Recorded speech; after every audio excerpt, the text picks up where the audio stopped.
County Sheriff's Department. I've been here approximately 15 and a half years. I'm assigned mostly to Patterson. It's a really great city to work for. Everybody backs each other up. This city is one of the largest in Passaic County, and keeps you on your toes here. You know, really a good place to be. That gentleman right there just went back to pick up his stash. It's in his hands right now. I'm gonna sneak up on him and get it out. Put your hands on the thing right now. You better stop. Ah. What's 17 headquarters? 17.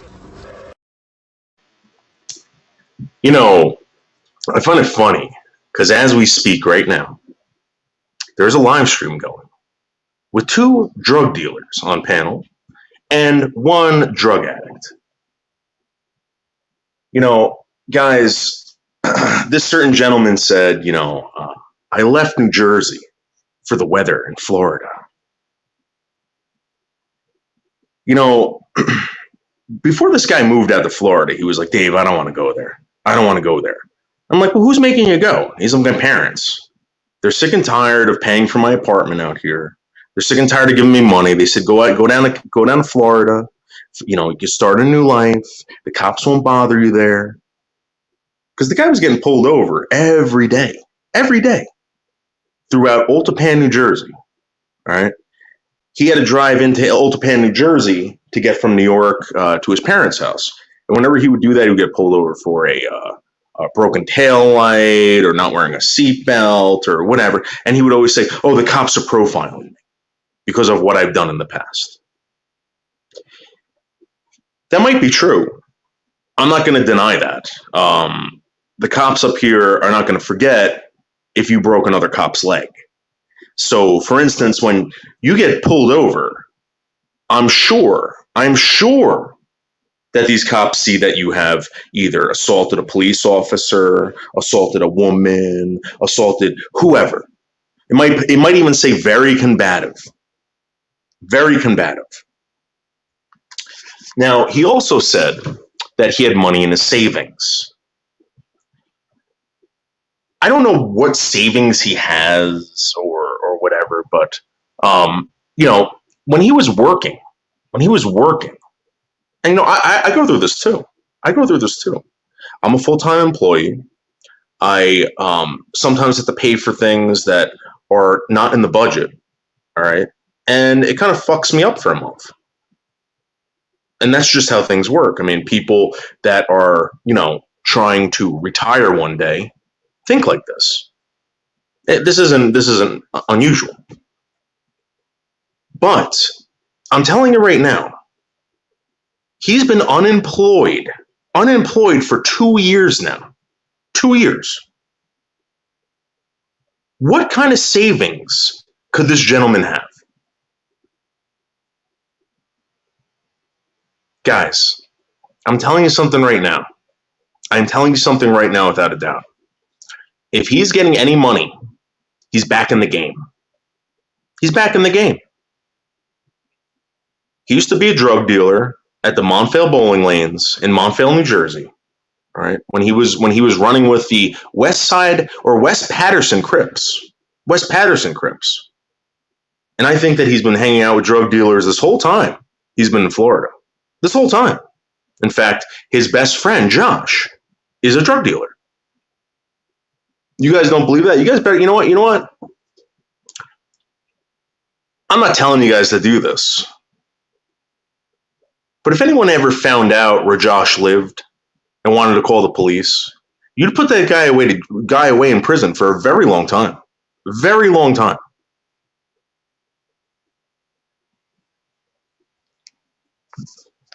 You think that Craig is doing a good job out there? Wait until he goes to Texas.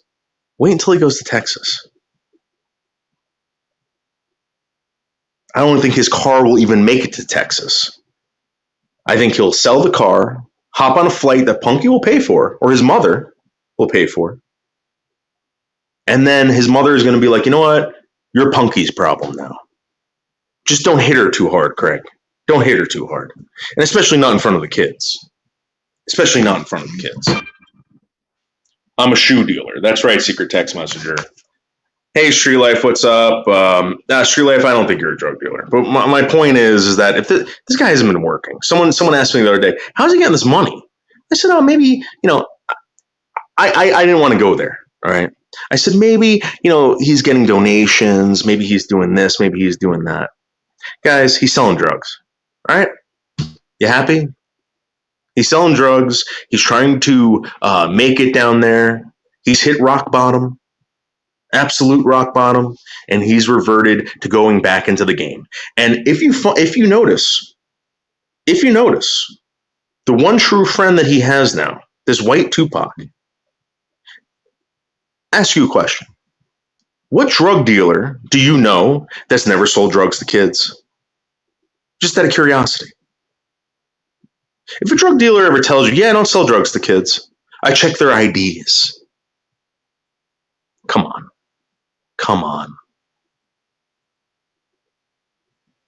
White Tupac was a drug dealer. He definitely sold drugs to kids, and there's no doubt about it. There is no doubt about it. I'm going to be a daddy of 4 or 5. That's right, homeless. Listen, good luck to her children. I highly suggest that you guys take up a triathlon or course or something like that in school, possibly some kind of sport having to do with running very fast, and possibly dodging stuff, because I think that will benefit Punky's children in the long run. Can't remember. That's right. Noodles, get on his panel. Carlos, I was there. I stayed in the basement for a very long time. He will not bring me up. I was posting comments in the private chat. He was ignoring them. He's getting very, very angry. I hope you recorded that, Carlos, because I tried recording most of it, and it was very choppy, very choppy. Stepdads matter. Oh, that's absolutely true. That's absolutely true. And when your stepfather becomes very abusive to you and your mother, that could be a very volatile, dangerous situation. That's all I'm saying. Onion powder dealer. No. Tree Life. I'm telling you, man. You don't believe me? Listen, the truth is going to come out very soon about this guy, because he did something very nasty to someone, and the word's getting out. All right? He's not a good person. He's to be watched over by authorities or authority figures. He cannot succeed or function in normal society. There's no way. He's living in a motel room, Street Life. He's had 40 plus years to make the right choices, and he hasn't yet. What's going to happen in the next 48 years or 40 years? So I don't really see this guy living that long. I think he has actually an infection in his brain. I'm not even kidding. He has this chronic mucus thing that goes on in his brain, or his sinuses, that he's never gotten taken care of. Chronic headaches. I know a lot about this guy, dude. I know a lot about this guy. He's a very phlegmy guy, and he's got chronic headaches. Go see a nose, ear, and throat doctor. He won't do it because he can't afford it. He doesn't believe in modern medicine. He's a conspiracy theorist. 100%. 100%. If you guys remember when he first came here, right after Black Baby, after he started doing the Black Baby character, he was White Lives Matters. Do you know why? Because he was furious at mainstream media and how they were portraying white people. Furious. He was a big-time Trump supporter. He thought that mainstream media, Alex Jones, all these people were playing tricks on him. I said, Craig, what do you care? Let them play tricks on you. You're not a stupid guy, right? And he goes, no, I'm very stupid. Very stupid. All right, Colt 45 Caliber just put out a new video. Guys, go check it out. Amazing guy. I actually am in full contact with Colt 45 Caliber now. Full contact. I just heard John scream in the next room, ow. I'm assuming that his cat. John, did your cat bite you? Did you get attacked?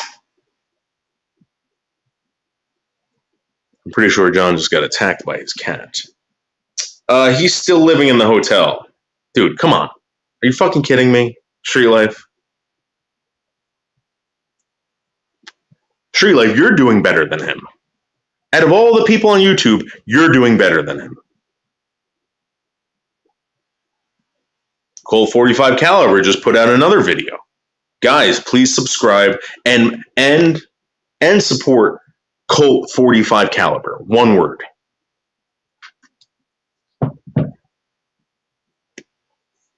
Hey, Jerry, what's up? Has Noodles 1980 Productions signed any new content creators? Yes. White Tupac and Winners Love Me. They're both under contract right now. Where is he living? He's living in Punta Gorda at the Pink Flamingo Hotel. Everyone is doing better than him. Everyone else is a winner but him. Thank you, Secret Text Message. You're right. You're absolutely right. I think Punta Gorda means fat bitch or fat pussy. He's living in the town of Fat Pussy in Florida. Punta Gorda.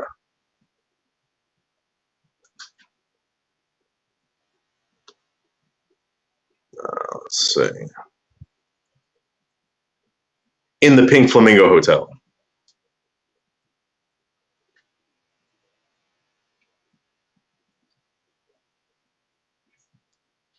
Street Life, maybe you could donate to this guy. Maybe you can show him the right way. Maybe you can give him a call and be like, Craig, listen, there's a lot of things going on in your life that aren't correct. Right? Dating Punky and becoming a father of 5 is not one of them. This guy couldn't even take care of a hamster. And now Punky is pretending that he's going to be the next great dad for her kids. Come on. Come on.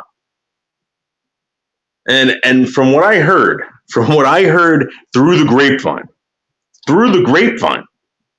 was that there is evidence out there that he did kill his gerbil. I don't know what that evidence is. Maybe someone's gonna tell us, but through the grapevine, and this was told to me in complete confidence that this happened. And someone saw it happen. Where he shook the tank violently with a innocent baby hamster inside of it. Punky, what happened to Snutter? I don't know. I don't know what's going on over there. Someone's giving a little bit more money, I guess, than the other. You know what I mean, Jerry? Having kids will make you grow up fast. Yeah, if you're not a violent convict, right? That's what you meant to say, Street Life, right? Just as long as you're not a violent convict fugitive. You want to know why he can't come back to Jersey? Street Life? You want to know why? You want to know why he ran and he's hiding in a hotel somewhere? Come on, Street Life. Stop it. You notice how he always points out, oh, they're coming for you, they're going to get you. That's how this guy lives every day. That's why he doesn't really go anywhere. That's why he doesn't do much. He's afraid of getting caught.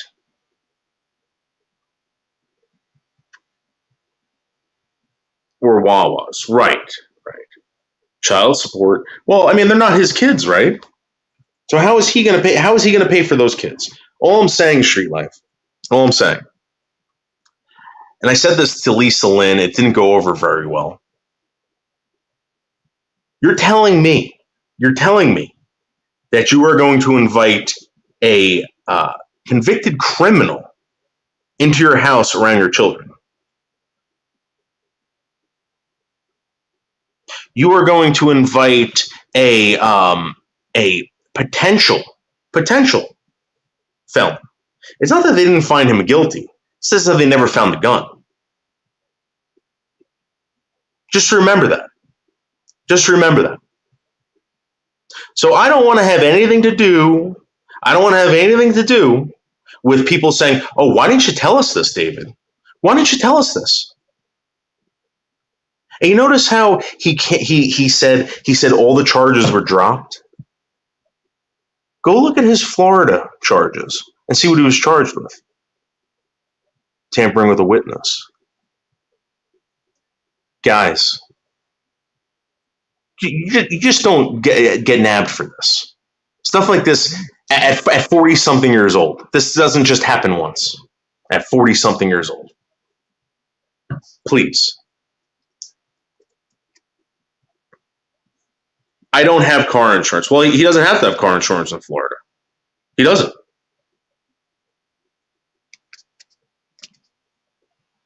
No, that was my guess why he left New Jersey. Street life, I'm telling you right now, the guy could not go anywhere without being pulled over. Because all the charges were dropped, right? The cops were just picking on him, right? Why would they just pick on him?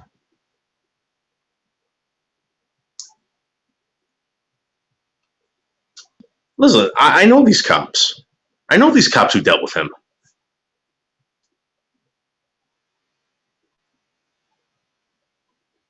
You know, someone needs to contact these people and ask them about him. Maybe it'll be me. Maybe I should do that. Maybe I should get Maz over here right now to do a full interview about what this guy has done in Hillsdale, New Jersey for the past decade, or the last decade. Then would you all believe me? Or is it going to take a meetup, a meet and greet with Punky and her children?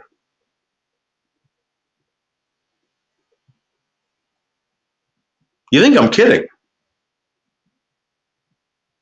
You're in for a rude awakening. A rude awakening. I've tried to warn many before. G asked me one time, he goes, "Noodles, is it true that you told Craig not to come here?"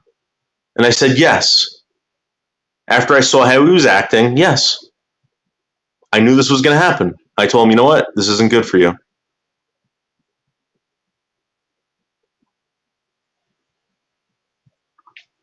I believe that this, and listen, you guys can call me crazy, I'm making stuff up. But I truly believe that this next meetup that he's about to do is going to land him in prison for a very long time. All right? I said it. I called it.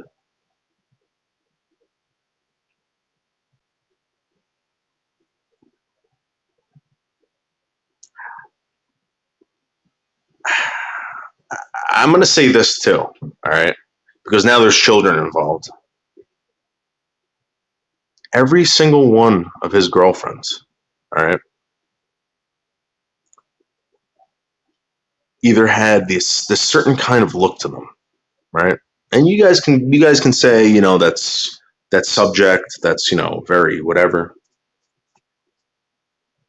They all look like little girls. And the next time you see a picture of Punky, all right, you'll know exactly what I'm talking about. Do I know he's done anything? No, I don't think he would. Do I think he has tendencies? Yes, absolutely. And all I'm saying to people with children out there, do not bring certain things into your house that could potentially hurt your children, hurt their future, and potentially ruin everybody's life in that household. Trouble follows this guy, and you are going to bring him into your house. You think I'm kidding? You think I'm kidding? I don't have insurance. That's true. He doesn't.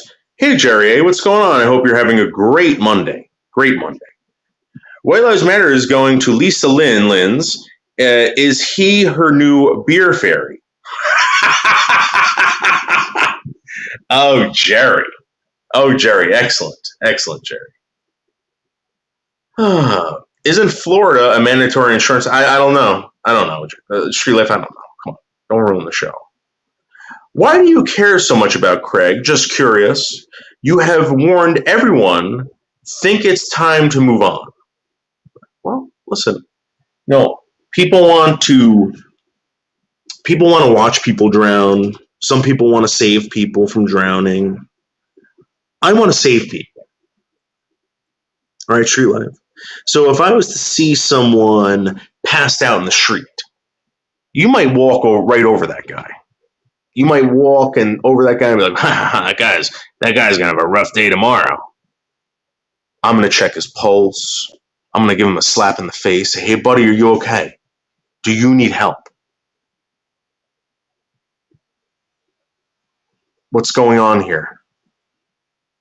Get right on the phone with 911. Get an EMT out here, stat. You, on the other hand, you're just gonna walk away. The guy dies. Well, what am I going to do? I'm not like that, Street Life. All right? I'm not like that. When I see people in danger or in certain situations, I'm going to jump on that and say, stop. Think about this. I'm not going to tell you what to do. Think about this. You have free will. Given to you by Lord God Jehovah himself. I will not allow this to happen on my watch. You don't like it? Too bad. It might be safer for Craig to hide out in Street Life's RV. There you go, Jerry Vollmer. You know, Jerry, every single comment that you've ever made, and I've been paying very, very close attention to you, Jerry. I have never read a bad comment. Every comment that you make makes sense. It's spot on. And you've hit the nail on the head for the umpteenth time. I hope you know the children are our future. That's true. Teach them well and let them lead the way. That's absolutely true, Jerry. Another one. I have Pansy, Michelle K, and Tupac on my panel. I'm winning. Well, yeah. Again, 2 drug dealers, a drug addict, and a pervert. Great. Bring a carton of Newports. Yeah. Craig used to love Newports. It was those or Parliaments. Because that was the thing that white people smoked to be more black or to pretend they were being more black for some strange reason.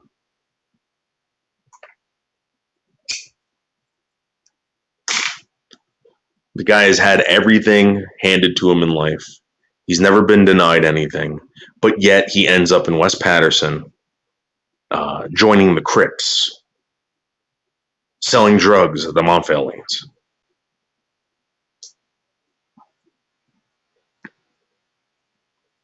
This isn't a joke. All right? Ask him yourself.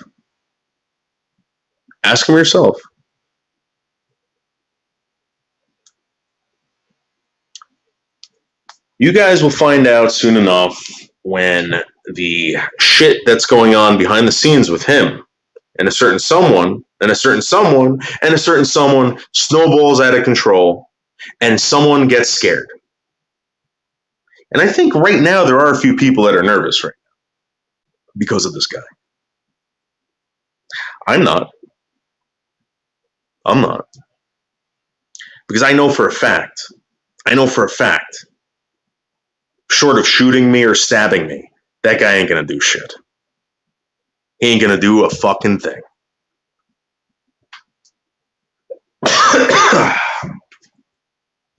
Parliaments have reseeded filters to put cocaine in. You really? Get the fuck out of here. You know what, early riser? He used to have the long pinky nail too. He used to do that. And I said, "What are you plucking guitar over there? You playing guitar, Craig?" He'd be like, "Yeah, yeah." He'd give me a big smile. And I'd be like, "Wow." He also used to do this thing called the gleek. He used to gleek all the time, which made what throw up. Oh, oh, oh. He was so disgusting.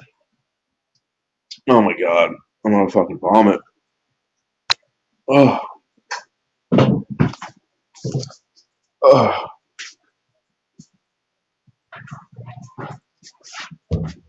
Oh my god. He was so disgusting.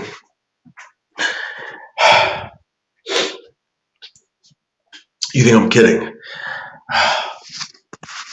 He was so disgusting. He used to do this thing where he would lift up his tongue and the spit would come out of his mouth through his two bottom teeth like a cobra. Oh my god.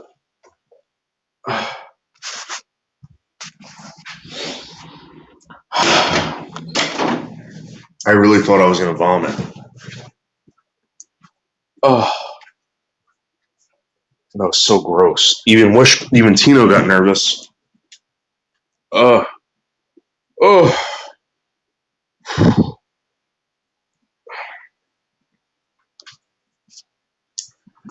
let's see.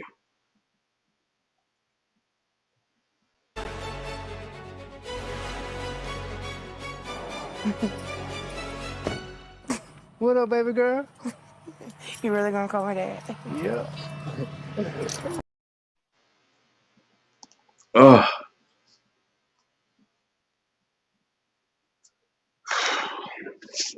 That hurt, man.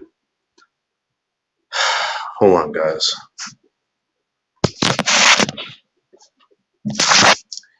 Like, you know when you're about to vomit and like your mouth starts getting like all like saliva-y and stuff? Dude, that's what I'm doing right now. I gotta spit all the saliva out. Oh my god. Oh. He's so gross, guys. I'm telling you. Oh. And Punky, I don't know how you're gonna be able to kiss that guy. Oh, he's so gross. Punky, his fingernails are always dirty. He doesn't have good hygiene, I'm telling you.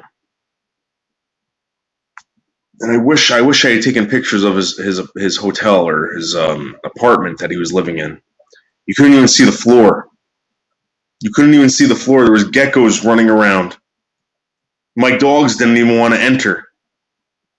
I had Tino at the time, and the dog would not go inside the place. He wouldn't go. He had his pots and pans in the shower. I don't know what the fuck they were doing there. I had no clue. Oh.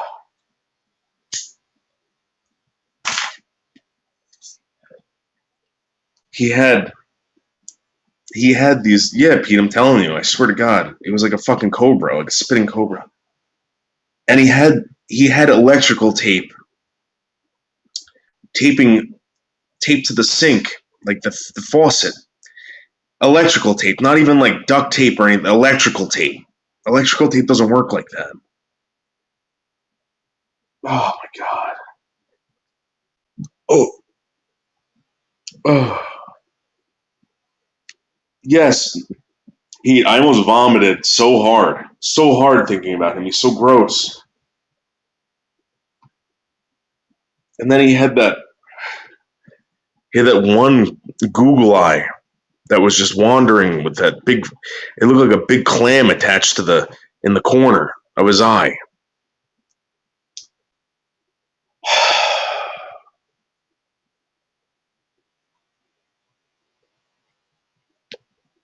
And when his hair would grow long, it was gold. It was like golden curly. It was like he had like Goldilocks hair. He doesn't he doesn't have like regular hair. He has gold. He's part Puerto Rican. That's why I truly believe that he gets the wavy, curly hair from the Puerto Rican side of his family. He's so gross. Hello, Pete. I hope you had a great weekend. Jerry, stop, please.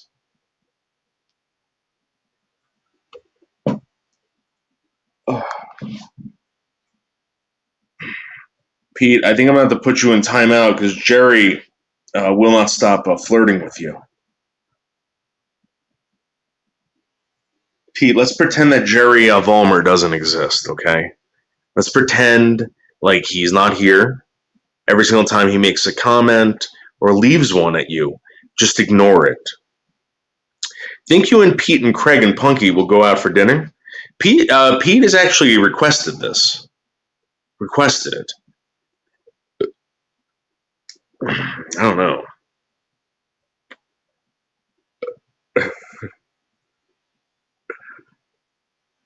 That's right, Jerry. That's right. No, Street. Craig would stab me at the table. Street Life. I'm telling you something right now. Street Life. You think I'm fucking kidding with you? He will pick up a plate. He will bash it over my head, grab the nearest fork or knife, and start stabbing Pete in the face repeatedly. You think I'm fucking kidding? And then he would try cutting her throat with the knife that they provide you at the Longhorn Steakhouse or the Outback, wherever we're going to go. And it doesn't really cut shit, right? So then he grabs a piece of the jagged, broken plate that he used to bash over my head and stabs Pete in the throat repeatedly until her head falls off. You think I'm kidding?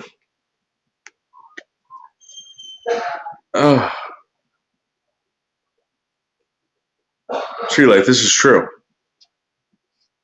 And if you guys are doubting this, look very close at this guy.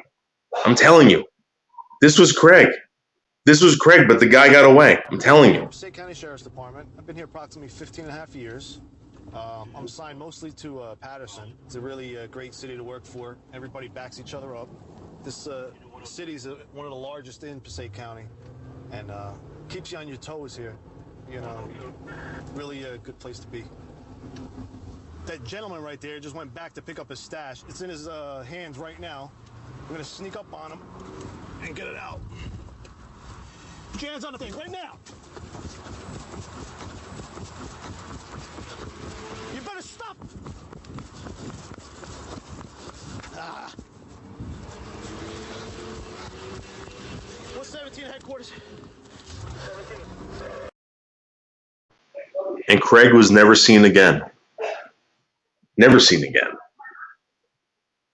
His shoes were packed with rock. The officer in Rivervale that caught him behind Robert's school with the rock in his shoe, he said, "Oh, officer, that's just a pebble from the gravel playground that we're hanging out in. The elementary school that we're hanging out in the back of with crack in our shoe."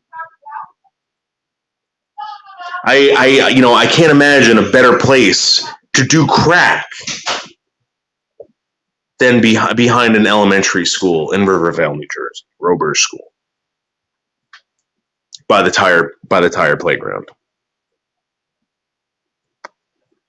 If I was a crackhead, I would definitely say, "Hey, listen, other crackhead, you want to go behind the elementary school in Riverville and smoke some crack? What do you think? Sound like a plan?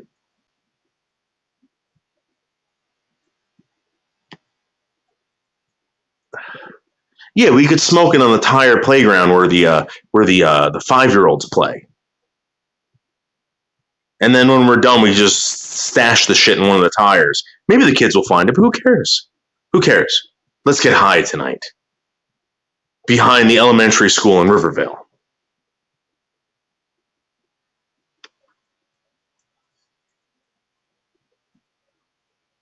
You think I'm kidding? You think I'm kidding? Street, you have to be smart with your usage of winky faces around noodles. That's right.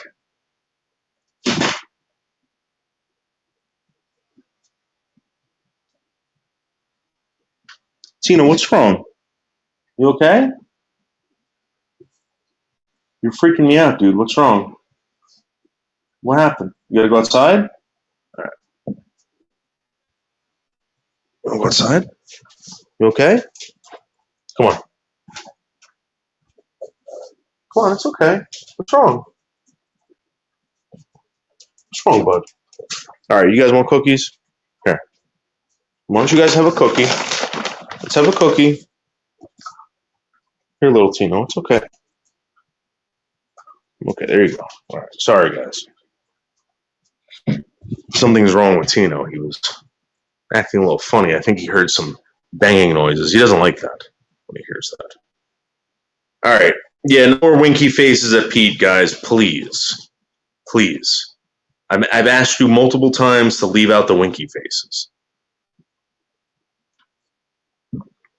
Hey, you know what? Let's do this. Let's see if someone dares to come up here.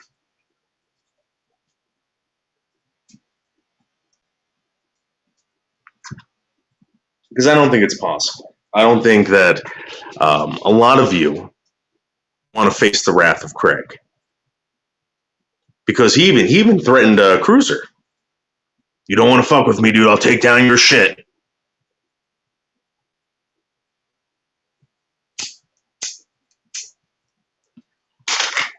And I'm botter. And I'm in with a botter account. Give me a break. Give me a fucking break.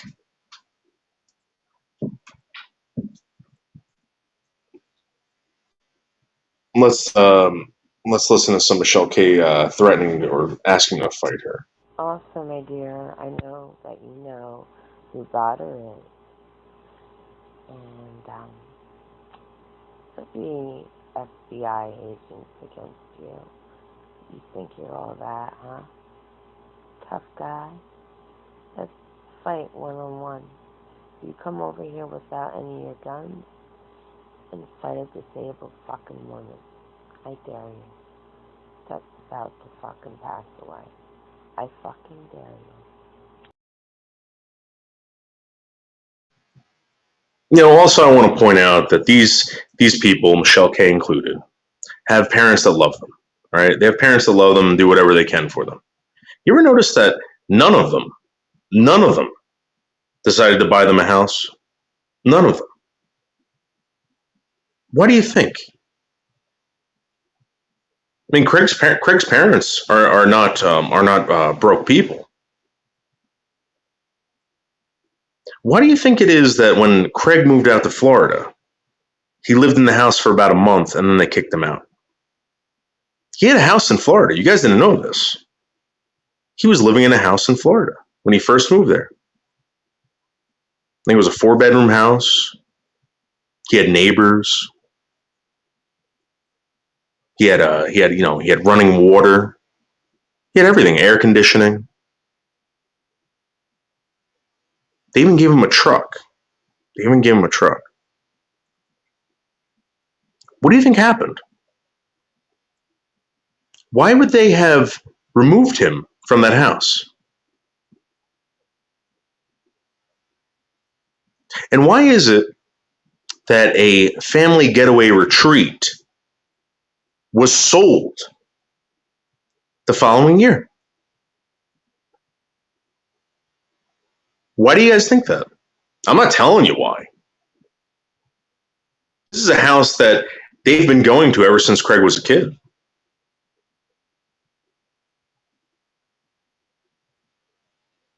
Why would they sell that house? Why would they kick him out of it?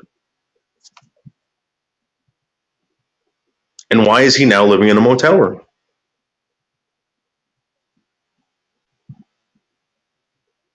You tell me. She's the, yes. Yes. Yes, Pete. I totally understand. Pete, you're amazing. You're amazing, Pete.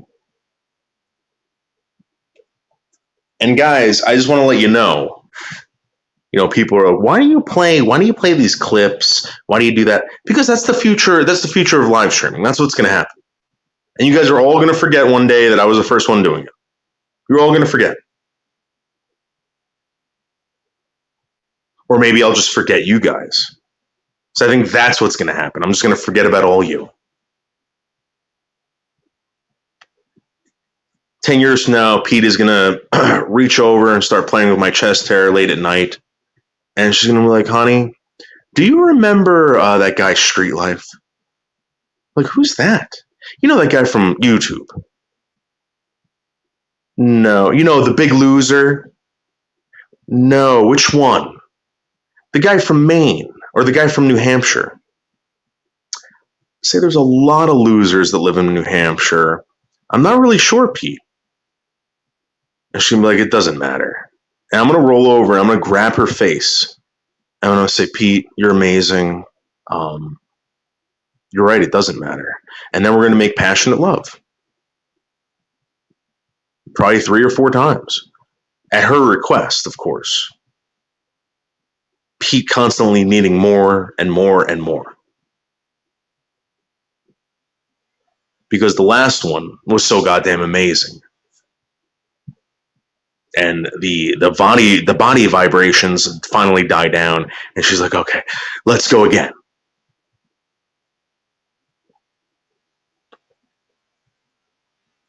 Her frontal lobe finally stopped overacting and making her body tingle and go into wavy vibrations from head to toe. And every inch of her body that's touched during that time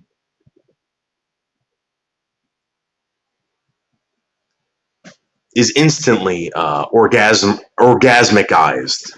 I'm pretty sure that's a word. Hey, Witty, what's up? Well, Witty, when are you gonna invite me over there? I gotta go up there. Just not anytime. Well, I mean, I guess I could do it this weekend.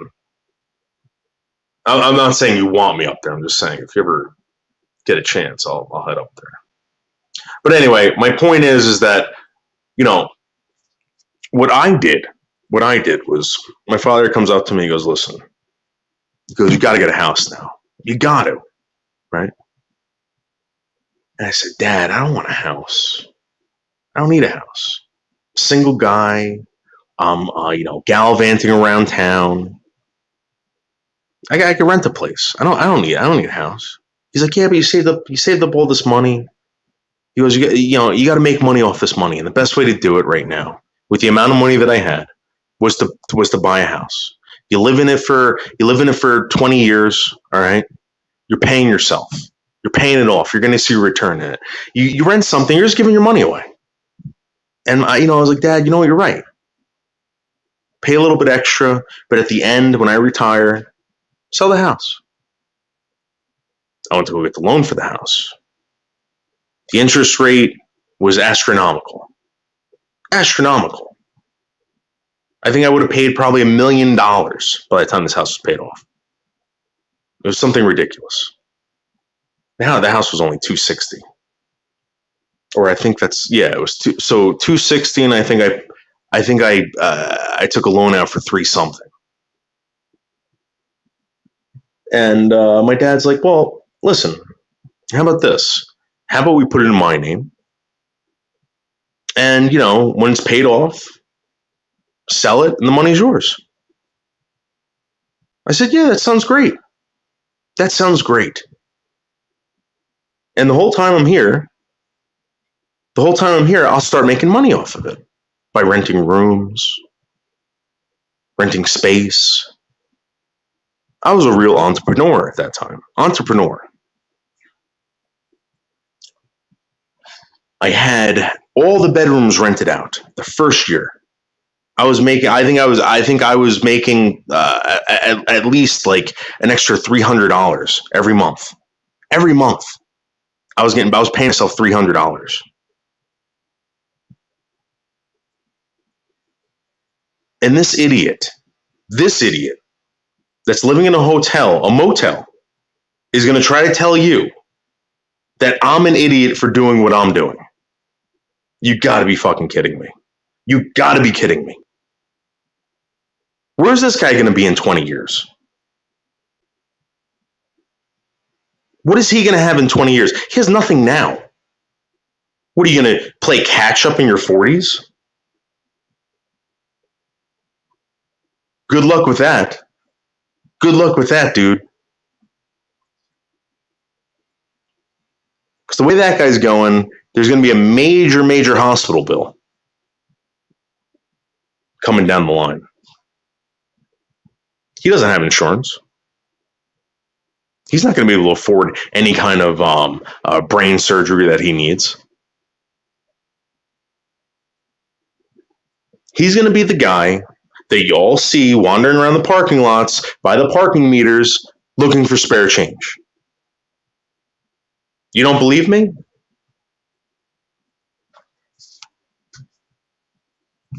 He's going to be the guy that your next door neighbor was involved with for about 3 months. And the cops are always going to be at the house because he's showing up there. And he's not allowed on the property.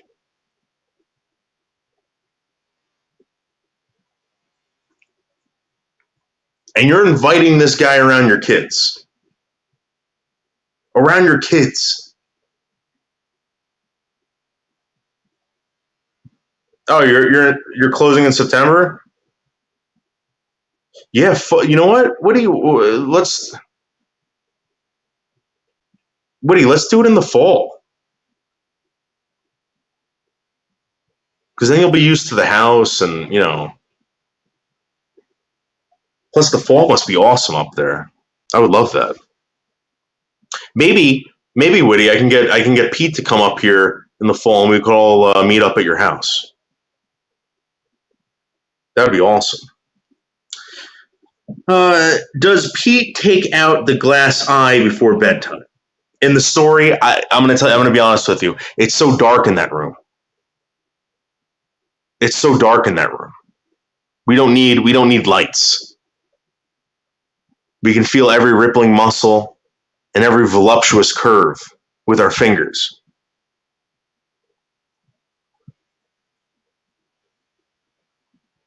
Oh, you want to do the part? Oh, okay. Well, listen, if you're serious about it, I'm down. I just, in August, I'm going to be out in Portland.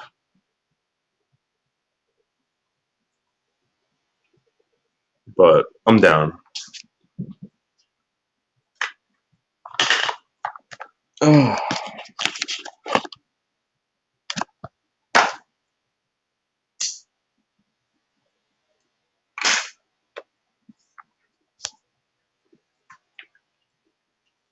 Someone's gonna have to sit down with this guy one day, and they're gonna realize there's no talking to him. That's what everyone tries to do. Everyone tries to be human when they first come in contact with a lunatic. All right, they try to do the right thing, and they go through the motions. And when they find out that this person is unable to process rational thought, and you're talking in circles with him, you're going to realize, oh, I made a big mistake bringing him around my kids. Big mistake.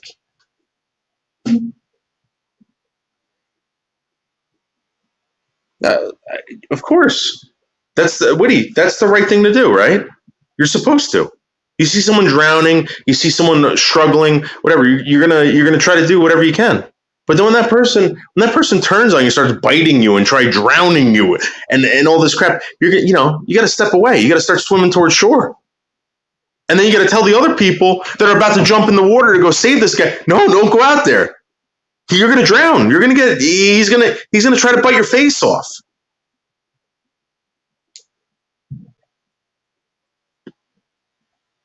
His arrogance is too much for me.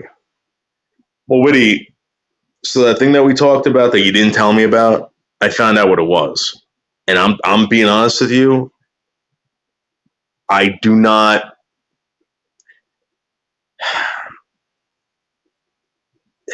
the guy's getting worse. All right. And I was never around when he was with someone. I mean, I knew what was going on. People would talk. All right. People would say stuff like, yeah, he does this and he does that. And I'm like, really? In one of those conversations, because someone knows the girl or someone knows whatever will happen. And I'm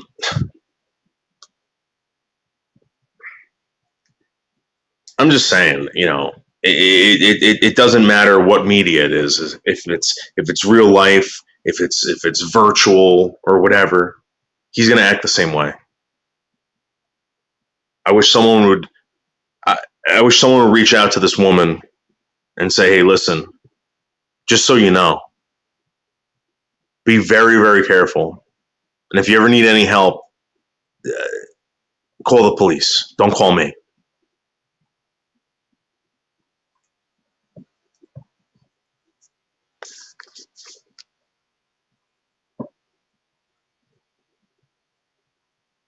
Are we talking about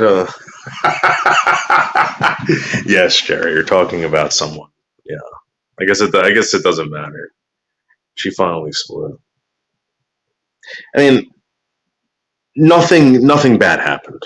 All right, nothing bad happened. In my eyes, it was like basically like, yeah, this fucking guy, whatever. He just, and you guys got to remember, G Mango's asked me this. He asked me on a live stream. He said, "Did you really tell Craig not to come here?" And I told him, "Yeah." And they go, "Oh, why would you do that, Noodles? You see what kind of guy he is?" I said yes to protect all of you. I said, yes, I did not want him coming here because I knew what was going to happen. I take full responsibility for this. But I'm not going to take responsibility for a grown woman who's about to introduce this guy to her children. All right? I'm not going to do that. Listen, guys, I introduced you to a baby with a criminal record. All right? That's all I did. You want to interlope with this guy or whatever? Elope, whatever you want to do. It's letting you know. You bring bad things into that house. That's on you. The truth is out there. The knowledge is out there. Ask around.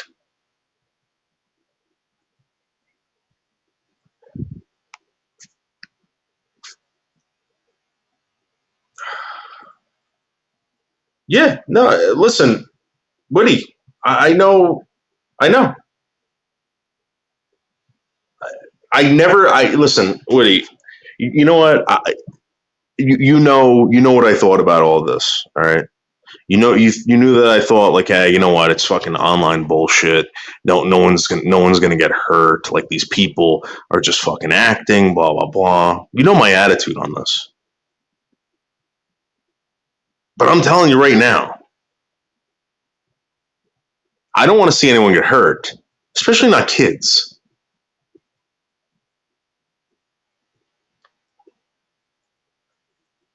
That's all I'm saying. That's my number one concern.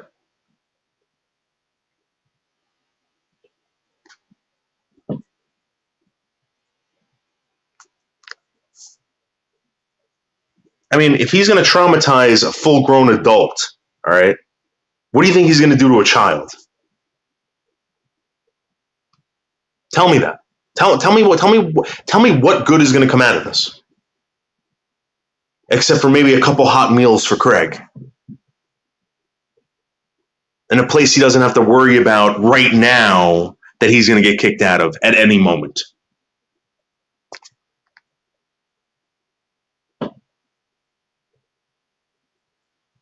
That's right, Pete. That's right.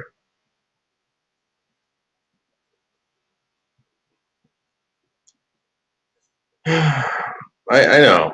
Because you want to know something, Woody? The reason why people get like that is because there's always a sob story. And then you start realizing why someone's life is that bad. And then you realize, wait, you're the reason why your life is that bad. You're the reason why all this stuff happens to you. It's not everyone else's fault. It's your fault.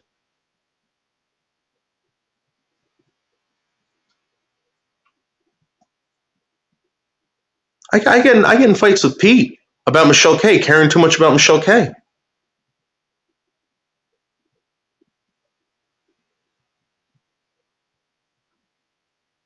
This is a woman who constantly stabs me in the back. For real.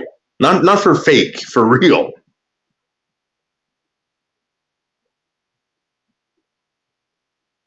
I think Street Life fell asleep. You may need to play the Snutter clip to wake him up. Yes.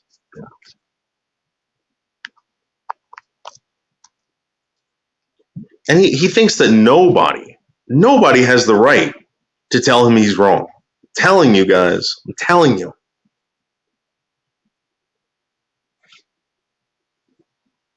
Go back and watch his last live stream when I came up on panel. I think I said about 3 words. 3 words. And he almost threw his phone across the fucking room. There was a time when he left for about a good 20 seconds. What do you think he was doing? He put it on mute. He was punching the walls. I'm telling you, he was punching the walls. I've seen it. You know how you can judge a man? This is for all the ladies out there. This is a good trick. Your first date, play a video game with him. I'm serious. Play a video game with the guy. If he starts throwing the controller around the room, stomping his feet, yelling at the fucking TV, it's a pretty good indication that, maybe you shouldn't have him in your home anymore.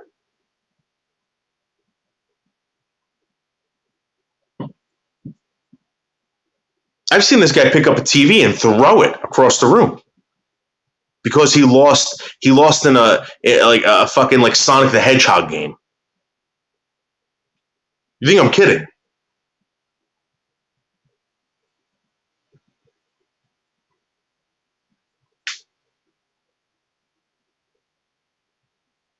Just wait until people start fucking talking that have nothing to do with me. That have nothing to do with me.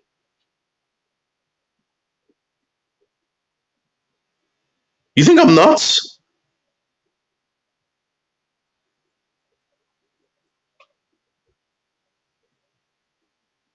I put on my I did a live stream and I said laid off again with a frowny face.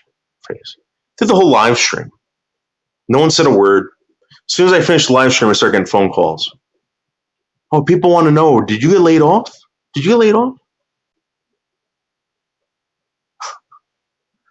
Listen, for the person that called me up about that, I'm not getting on anyone's case. Just saying, you tell people whatever you want. I told you the truth. I told you what happened. I would rather you tell them, yeah, he got laid off. And you'll see how these people act, and you'll see me go to work tomorrow. They knew it. We're gonna rub it in his face. I know what kind of people you are. An ombotter. All you scumbags out there that wanna, is Noodles? Did Noodles really get laid off? Because if he did, I'm gonna make fun of him. I'm gonna make fun of another human being who lost a job. For what? They don't care. They don't know why. They don't even care why I lost my job. They just want to know, did he do it? So I can feel better about myself. You think that's a lie? You think that I'm exaggerating? For 2 years, I had a community trying to figure out if I was really driving around in a Lamborghini. You think that's a lie?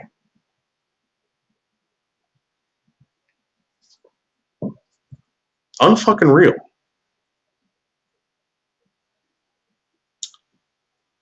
Oh, oh, yes. Another Confederate racist. You people get around. That's right, Magda. I thought you said you laid off so Bergs would stop begging. Oh, Jerry. Magda, I think Jerry might have, Magda, I didn't want to blow your cover, but I was like, Jerry has to be fucking Magda. Magda has to be Jerry. But now I'm not sure. Because Magda, you always hit the nail on the head. You're very good. Very, very good. There was another woman, Marie, that was actually really, really good. I liked Marie. Obviously Jerry, Magda, of course.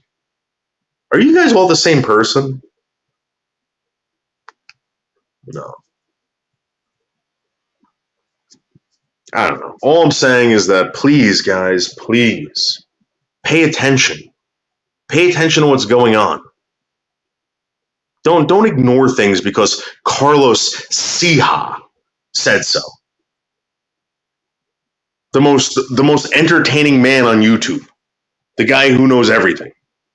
Carlos Sija. You know what, Carlos Sija? You guys want to pretend like you know about people, you know how they act, whatever. You don't know shit, dude. You don't know anything. And to be perfectly honest with you, Carlos, I think you're a slow adult. You're a slow adult pretending to be a normal adult, an adult that might have, an average IQ. But Carlos Sija, I'm telling you right now, you are handicapped, mentally handicapped. And people are supposed to take you seriously.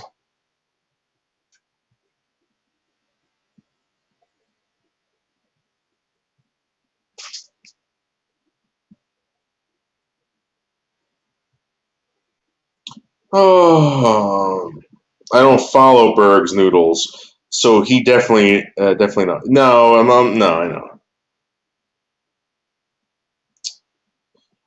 I'm covered in brown recluse spiders. Thanks, Ginger Mystery and Magda, for the hex. Oh, that sounds terrible. Well, I mean, listen, Carlos is a big supporter over there of Craig. All right, he's a big supporter. And all I'm saying is that this guy is running around, telling everyone to support this guy. Carlos, you don't know what the fuck you're talking about, dude. And I want a list of all these supporters.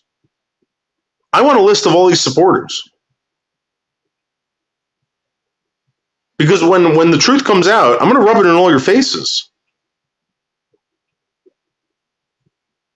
Because when the truth comes out, none of you guys are going to have anything to do with this guy. I remember when he was making that hamster channel, the kids channel. And I said to him, I was like, dude, you're on parole. And he's like, so? I'm like, what if someone finds out that a guy who's on parole for beating someone up is running a kids channel? I mean, how do you think that's going to go over? He goes, well, they won't find out. They won't find out. Guys, look at Punky's face. She looks like a baby. This is what this guy does. He goes after people who have baby faces. and he wanted to do I'm not accusing the guy of anything. I'm not accusing the guy of anything. But I'm just letting you know.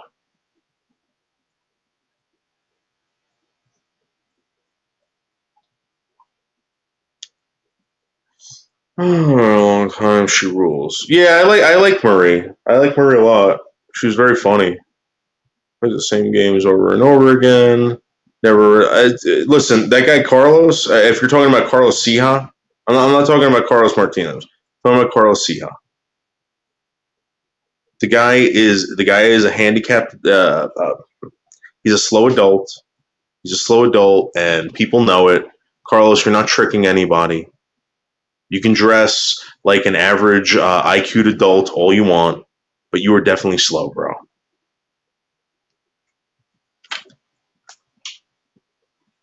There's no way. There was no way that guy's of any average IQ.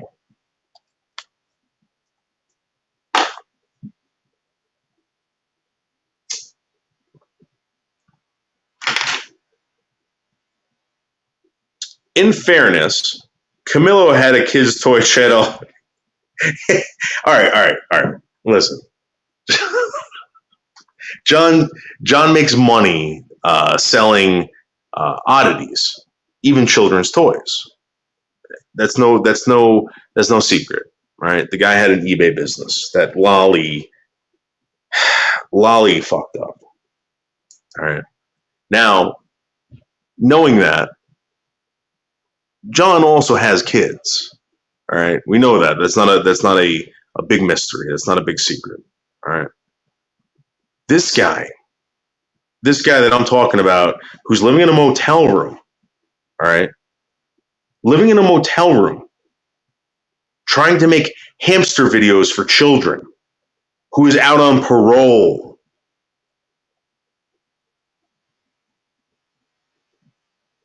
Do you see the difference? Do you understand what I'm saying? And then you got someone saying, "Oh, Craig, move in with me and my kids." Something's not right. That's right. Welcome back. Yeah, thank you, Jerry. Thank you very much. Good job, Jerry. Yes, Carlos Sija. Yes. I don't know what Carlos said, but he agreed with me about these racist Confederates. I think Carlos is pretty racist. Just to be honest with you. Yeah, it's sketchy at the most. Sketchy at the most. Or at the least, maybe. No, the least. Yeah. Sketchy at the least. Oh, hey, Andrew. What's going on, man? I hope you're having a great Monday. I'm assuming it's Monday. How can Craig move in with her 4 kids and husband? You know, someone also asked me this. They said, is there a chance that he's being played? I'm like, everyone plays this guy. Even Pac is playing this guy. Pac's teasing him too. Pac's a fucking troll. All right, he's a troll. The guy tried doing it to me a long time ago, and it wasn't happening. I knew what that guy was up to. Monica, how are you? I hope you're having a great Monday, Monica. I am. I fixed my back, guys. It took, no joke, check this out. I'm not even lying. This is what's so fucked up. I was telling Pete. So I had the boiler replaced in my basement. It was a 50-gallon boiler. It's a big boiler. And the guy who took it out, he's like, listen, don't tell anyone. So what do you mean? I'm like, he's like, you need a permit for that.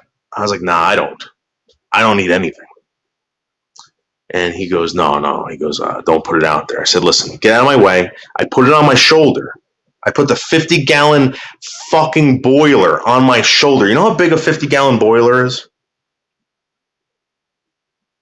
50-gallon boiler on my shoulder. And as I did that, I heard a very loud pop. But it was kind of dull at the same time. And I'm like, oh, here we go. I'm not going to go to work for about 3 months. I walk it outside. I put it down in the driveway and let it drain. And Mazza comes from behind me. He's like, how did you do that? And I said, it's all strength, core strength, in fact. And I noticed that all the pain in my leg went away. I can move tremendously. Felt very flexible. I started running up and down the stairs, and I said, Anthony, you're not gonna believe this. You are not gonna believe this. I just reset my back with a 50-gallon fucking boiler. He goes, what do you mean? I said, dude, I've been in pain for the past 2 months. Extreme pain. Where I can't even feel my left leg. I thought I was gonna have to get surgery. Guys, if any of you have lower back problems right now, get the heaviest thing in your house right now. Get the heaviest thing you could possibly lift. Throw it on your shoulders and walk it out to the street.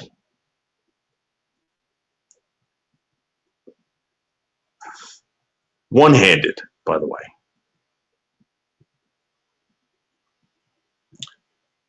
Oh, yeah, water heater. Yeah, hot water heater. Witty, 50 gallons of fucking water in my basement. 50 fucking gallons. John knocks on the door yesterday. I think I just got home from the park with the dogs, and I'm laying down. I was on the phone with Pete, and he goes, hey, I just want to let you know we don't have any hot water. I said, what? We don't have any hot water. I go downstairs, sure enough. I was like, motherfucker.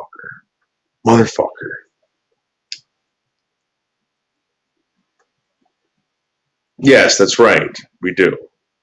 Yeah, we woke you up in Discord, LOL. Sorry, Andrew, but you are loved. Yeah, we love Andrew. Andrew's been a great guy. Big time supporter. Always giving me money behind the scenes. Andrew, thank you so much. Calling the water tank a boiler. Well, you know what I mean. I'm drinking coffee right now, Andrew. That's great. Magda, what kind of coffee do you drink and how do you drink it? Because what I do, all right, check this out. I don't know if anyone else does this, but I remember my brother who has MS, taught me this because he can't really do that stuff. So he goes, what I do is I put the sugar in first, I put the milk, and then I dump the coffee in there, and I use gravity to mix it around. I said, oh, Joe, that's a great idea. And that's how I make my coffee every day now. I put the sugar, I put the milk in there, and then I dump the coffee in there. And it's automatically mixed. But I don't know if you drink milk and sugar. Or creme and sugar. I had a very long day, but it was almost like too long, if that makes sense. Yeah, Andrew, I get it. You work today. Most of the people here don't know anything about what you're talking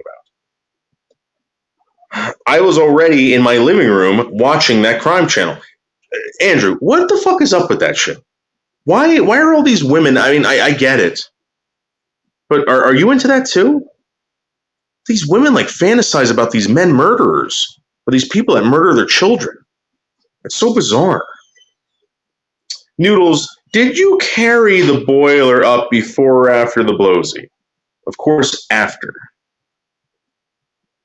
Bummer, I was feeling special.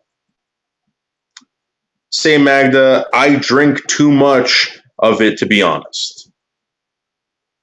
I'm going to take up coffee drinking. Witty, you know what? I got a grinder. You should get a grinder, a French press.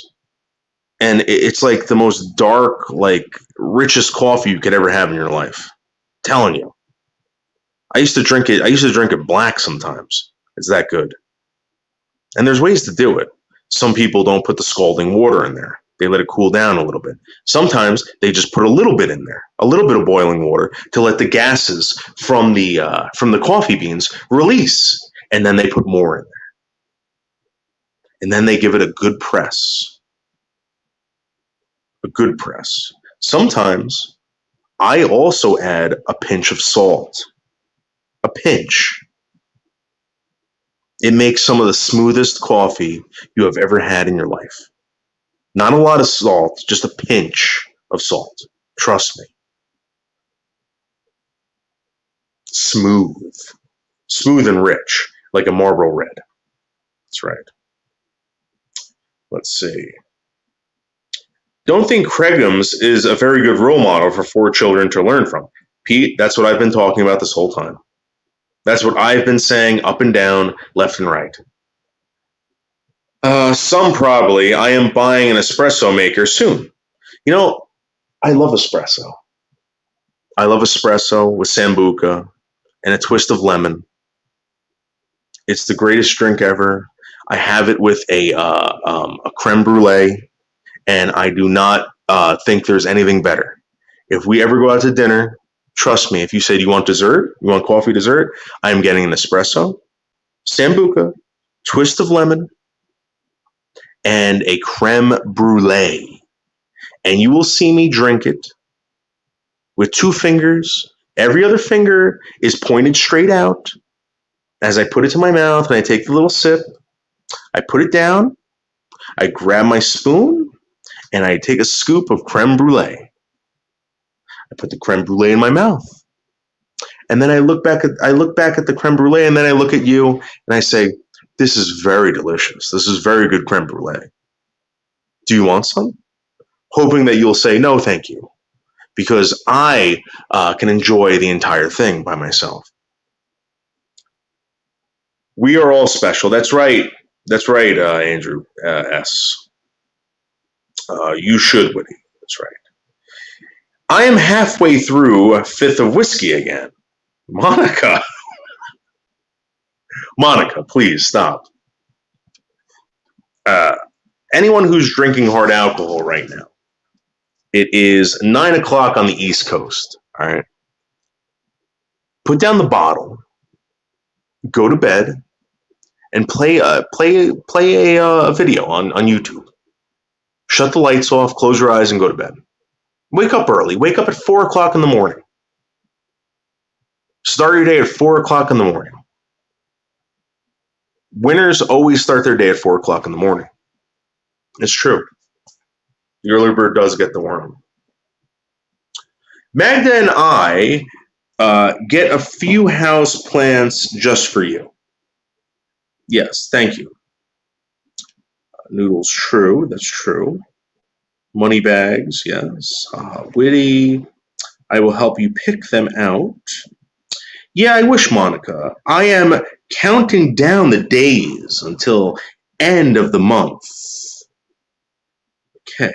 I drink Colombian coffee, plain noodles. Wow. I don't know that, I don't know the difference between Colombian and Brazilian and all this other, but I will say this. Don't ever go to fucking 7-Eleven thinking that you're going to get the Colombian or Brazilian experience. It's always the worst fucking, it's embarrassing. It's absolutely embarrassing. That will be fun. Yes, it will. Noodle streams are almost always so funny. That's right, Monica. You're the best. You drink the coffee black? Yes. I believe she drinks the coffee black. And I'm going to be honest with you, Woody. Do it like maybe 3 or 4 times, and you'll never go back. Once you go black, you never go back after the 4th or 5th time. That's true. If it's drip coffee, yes, but not espresso, Woody. Really? Magda, I'm telling you. Magda, espresso, Sambuca, and a twist of lemon. And a creme brulee. Creme brulee, I believe, in my opinion, is the best dessert ever created by man to be served in restaurant. Not quite noodles. I just like to know what makes people tick in these shows. Yes, Andrew, I understand.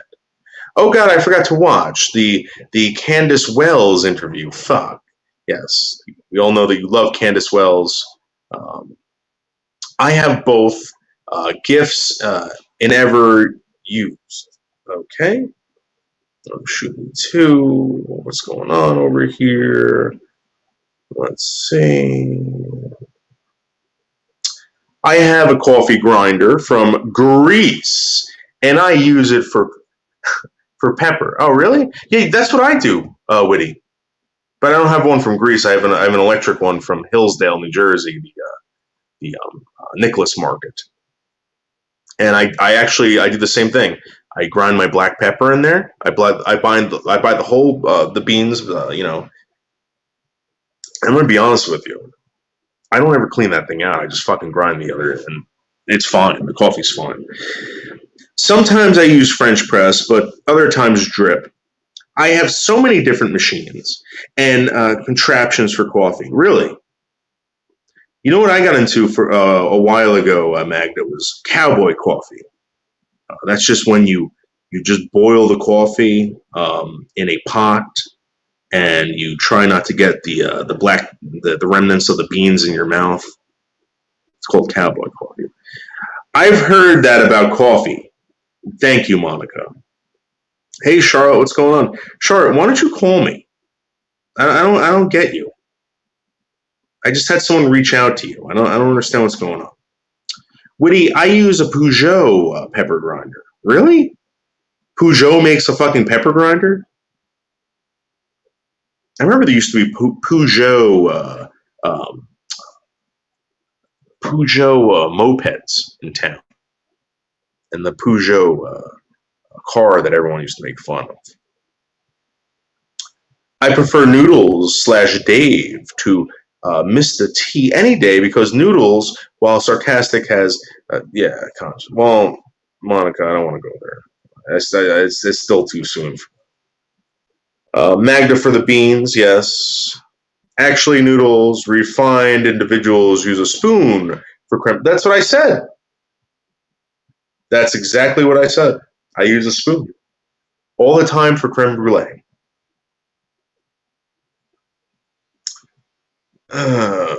No Witty for peppercorns. That's what I do too. Coffee beans, I use a what?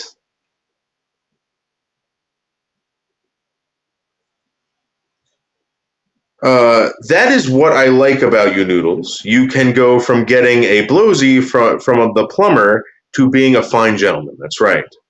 That's right. I know how to handle myself in public restaurants, fancy ones. And I do this thing, by the way, which people sometimes pick up on, sometimes they do not. And I know it's not the right thing to do, but for some strange reason, I can't do it. And you guys are probably going to say, well, this guy's retarded or something. So I can't. All right. I got the forehand, right? So the forehand, when I'm going to cut, is my left hand. All right. So I'll put the fork in the meat, and then I'll use my right hand to cut the meat. Now, and so a doctor actually pointed this out, a psychiatrist, and she found it very, very fascinating that I did this. I will put down the knife, take my right hand, grab the fork from my left, and put it in my mouth. I will not eat with my left. I will never put food in my mouth with my left hand. Never. And I know that's not the right thing to do, but what I'm telling you is I am not doing that. I refuse to cut anything with my left hand, and I refuse to put any kind of food or anything that I'm going to enjoy into my mouth with my left hand. Because I know exactly what my right hand's doing. I know exactly where to put the piece of carcass on my tongue. I know exactly how much of it I could put in my mouth. I know exactly what part of my mouth, everything. I will not use my left hand. Colombian is medium roast. Okay, thank you, Magda. Are you? Of course you're tired. You have high blood sugar, diabetes. Doing good, Shar. Not able to sleep, though. Still pretty warm here. Yeah, we're supposed to get another heat wave here on the East Coast. It was like 90-something today. It's supposed to be even hotter tomorrow. I'm done with this. I'm ready for fall. Great to see you in chat, Charlotte. Right. Welcome back, Charlotte, of course. Thank you, Monica. Oh, sorry for the mini chat Discord drama, Char. There you go. You're getting an apology. We never had these titillating conversations at WLMs. And with German and the boss and boss there, they're not likely to know. That's right, Magda. That's right. You think that these people have ever been to a nice restaurant? Do you think these people know anything about creme brulee or espresso? Magda, I grew up in a very European household in the United States, in the heartland of the United States, New Jersey. Very European. We did everything European style. Everything. Hope you got a good rest, of course. No problem, Monica. Thank you, Charlotte. It's fine, Monica. It was awake. It was awake on my laptop anyway, in my living room. LOL. Did a cowboy show? Oh, did a cowboy? Yeah, you know what? I used to watch this. I watched this this reenactor. I don't know the guy's name, but he does a lot of cowboy cooking. So there's this thing where they bring out these horse and carriages, and there used to always be a cook when they would travel cross country, they would hire someone to cook for them. And I forgot what they call these people, but he was showing how they used to do it. They would come out with their tools, they would make their own charcoal and stuff like that. It was pretty interesting. I know you don't, Charlotte. Relax. Don't blame you, Charlotte, sweetie. Monica. In olden days, they used to make naturally left-handed people write with their right. Exactly. Listen, Andrew, I'm just letting you know. The eating experience with me, and I'm talking from fork to tongue to brain to digestion, should all be done with my right hand because I feel like I have and you guys can't fuck around with food, putting food in your mouth, putting any kind of metal objects next to your face without having total control. All right? I heard of a guy one time, he put a fucking spoon in his coffee cup or in his coffee. He was reading the newspaper, put the fucking coffee thing up to the fucking cup up to his face and poked out his eyeball with the fucking spoon. Do you think that's a joke? You guys would be very aware of what's going on. My youngest is a lefty, though mostly ambidextrous, other than fine motor skills. Yeah, I wish I was ambidextrous. I can't do anything with my left hand. I'm going to be honest with you, it's retarded. Craig can find us the best, yes, yeah, the matcha. For some strange reason, whenever he says matcha, I want to vomit. It makes me think of the worst possible thing ever. I think of some green liquid that he's pouring down his very phlegmy throat, and it's getting mixed with phlegm and saliva that is constantly in his mouth, and he's constantly choking on, by the way. I've never seen a guy in my life blow so many snot rockets and then talk about matcha. Matcha sounds gross to me. He has made me want to vomit every single time I hear matcha. I'm righty. Of course, Charlotte. Same. Monica, have you seen Out on the Wire? Yeah, so Out on the Wire, I think I gave him a wrench over here. I know he's getting picked on the other day. By Anderson Henderson, of all people. He has not been on Discord for ages, Char. No, Char wasn't on top. Maybe he's taking a break like I am. Why, Charlotte, why are you taking a break? Did you freak out that day? Seriously? Charlotte, I didn't have your docs. I wanted to reach out to you. I felt bad. I texted Anderson. I'm like, dude, what the fuck, man? I didn't have her docs. Charlotte, come on. German lady over at Craig. Yeah, of course she is. She's there making fun of him, like everyone else.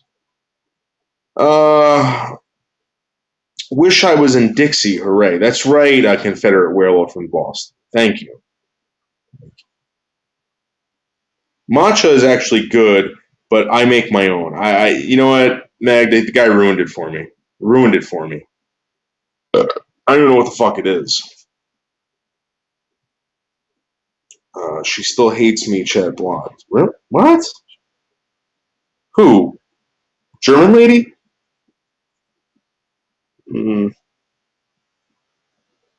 Block. Hey, did you guys hear that? Philip Morris just said, I guess yesterday, that they're talking about banning cigarettes in England in the next decade. I don't know if that's every tobacco product or whatever. So anyone who's smoking, I mean, because that's eventually going to happen here. That's what the Nazi plan was anyway. The Nazis were going to do this, 60 something years ago, 70 years ago.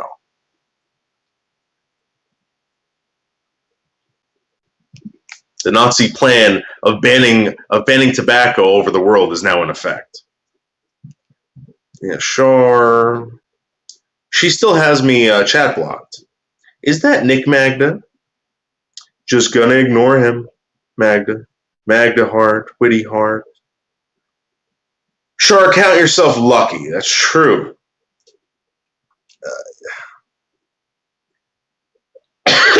Listen, Magda. Well, let me tell you something, right? Out of all the people that ever modded for me, I gotta be honest with you, there were. I'm just surprised that no one did anything bad, and you kept your word. The guy's mad at you, Magda, because of Witty. All right, and he's mad at Witty because Witty knows something. All right, and that's it. You didn't do anything wrong. You never been mean over here. I mean, you did say stuff, but whatever. Don't sweat that shit with him. And to be honest with you,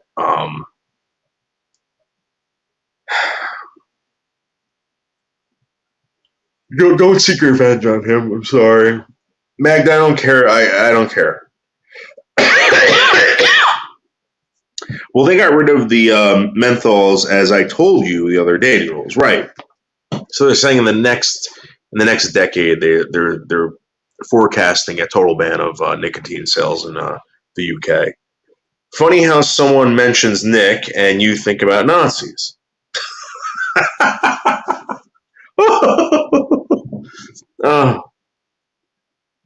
I don't know nothing about birthing no babies, Miss Scarlett.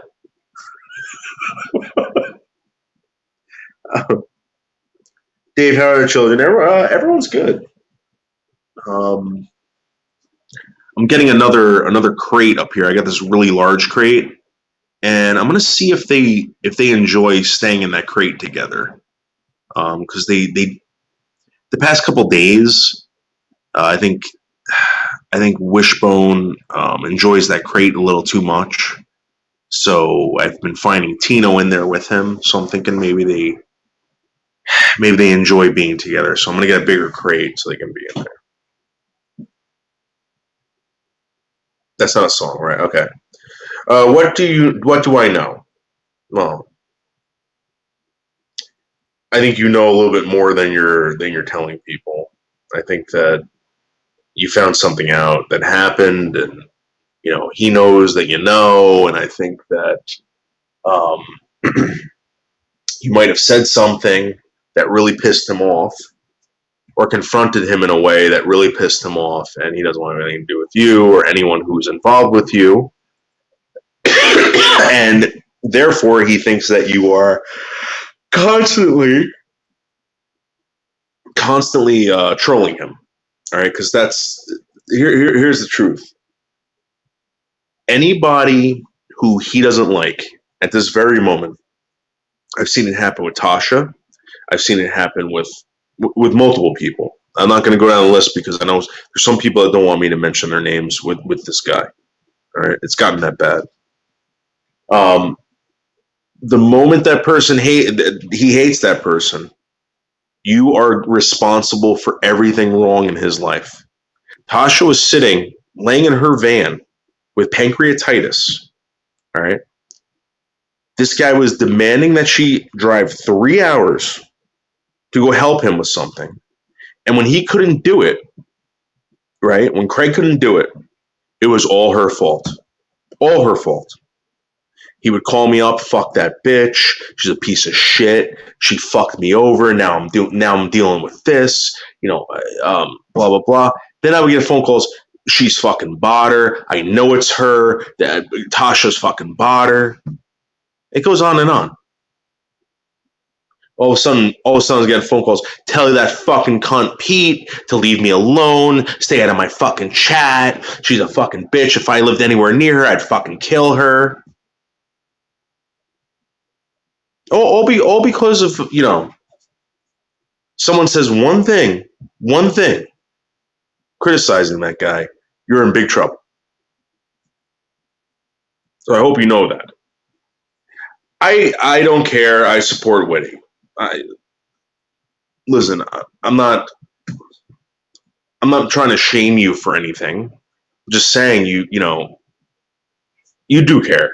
All right, I know you care. You care enough that you're talking about it. And you know what? You know you didn't do anything wrong, and you know that you could have done wrong things. I know. Listen, Magda, I know what you could have done. All right, I know what you could have done. You never did it to me. You're way smarter than me. You know what's going on. You could have fucked me over in 2 seconds. You never did it. And if you did, you didn't do it that bad. You know what I'm saying? You didn't fucking kick me when I was down or set me on fire when I couldn't get up, or you know what I mean? Check this out. Hold on.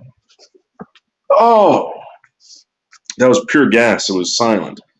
I am much too tall to be Nick. Nope, nope, nope, not Nick. Thank you, Confederate Werewolf in Boston.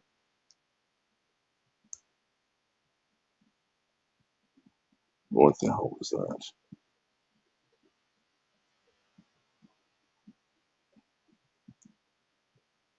Oh my God.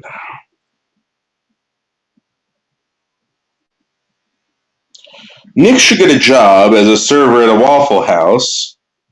He obviously has experience handling flapjacks. Very good, Jerry. Very good. Oh my God. Monica, that has nothing to do with race, you dum-dum. Get educated. Thank you, Confederate Werewolf in Boston. Thank you. What in the hell are you talking about, Noodles? Listen, I'm on.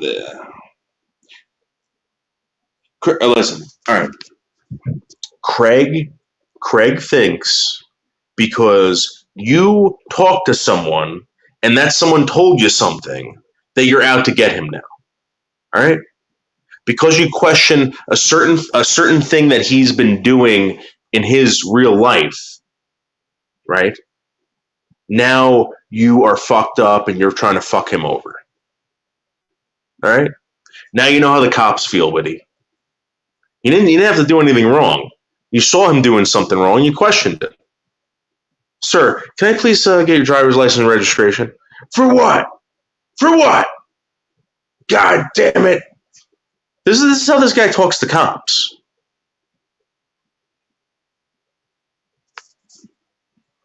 I'm surprised that the guy even has a fucking driver's license. Maple syrup. Whitty has a busy life. She doesn't troll. That's right. We all know that. That's right. You sound tired. If I am, it's 9 o'clock.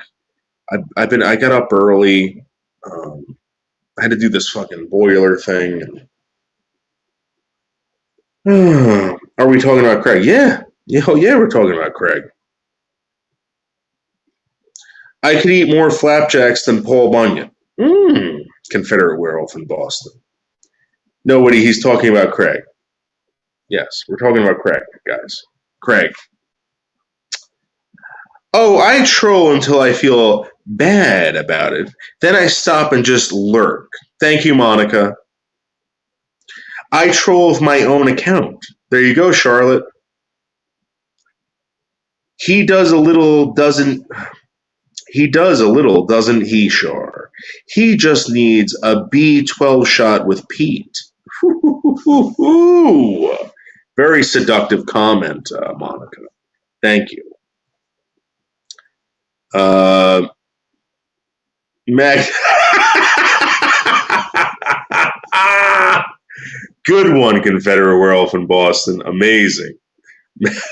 So loyal. Yes, we know. No, seriously, Magda. Listen, I appreciate it. I don't know, Magda. I still don't understand why you got mad at me for a while. You, like, disappeared off the face of the earth, and I felt bad. True witty, but I don't. But I'm not loyal to Noodles. Yes, you are. So much support and no underwire, right, Magda?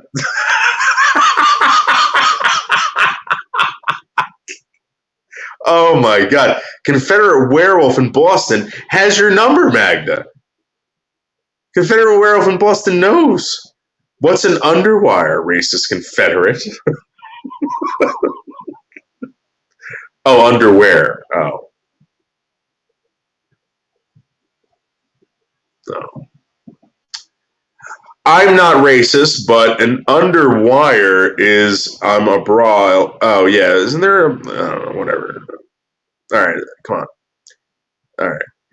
Guys, enough. Monica's laughing. Cops run when others run out. Huh. Cops run in, yes. Bras have underwires where the underboob is. That's true, Confederate Werewolf in Boston. Great. Boston Magda is a hot young guy.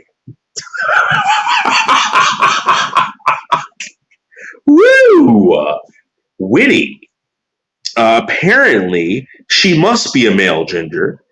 Doesn't know what an underwire is. Great observation, Confederate Werewolf in Boston. Great observation. Or I don't wear a bra, Witty. You know, guys, I've seen a lot of this in the past. You guys know I was on Freak Watch last week outside in Brooklyn. And most of the freaks that I saw walking by didn't have bras. And I could see their nipples. Not the nipples poking out. I'm talking about the color and the shape of the nipple through the shirt. And there were a lot of dark nipples out there that day, I'm telling you. These Asian girls walk around with these Hershey Kiss nipples that are like, you know, looks like a fucking a cat took a shit on their chest. Correct, Magda. You have flapjacks too one day, Magda. Ooh, a Confederate Werewolf in Boston. Great illustration. Because you had molasses on your panel, Noodles, with Botter showing my DMs. I mean, come on, Magda. Magda. First of all, Magda, I don't remember. You know what? Wait, hold on for a second. I think I still have those in my brand section. Listen, I don't know anything about that, but I'm sure that happened. That's why we call her Witty, LOL. Right. Underwires are horrible. Thank you, Charlotte. Was that too much for you? Says Witty. Wow, guys, we're all caught up in the comments. We're all caught up in the comments. How about we watch Negs? Negs block me from his chat and his live streams. Want to talk about that receipt video? We could talk about that. That's current events, man. Like, why are you going so hard in the paint for me when that's going on? It seems kind of sus. I don't know, man. It must suck to be somebody. You know what, man? This is why I don't fuck with other channels, because when you're a smaller channel and you don't like, and you're clout chasing, you become bigger channels, bitch. You will become a bigger channel's bitch.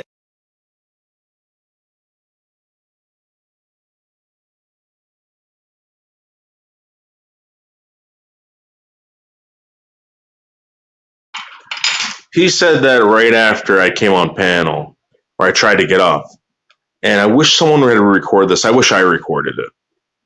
He saw me, and his eyes got really big, and then he wasn't saying anything. He blocked me.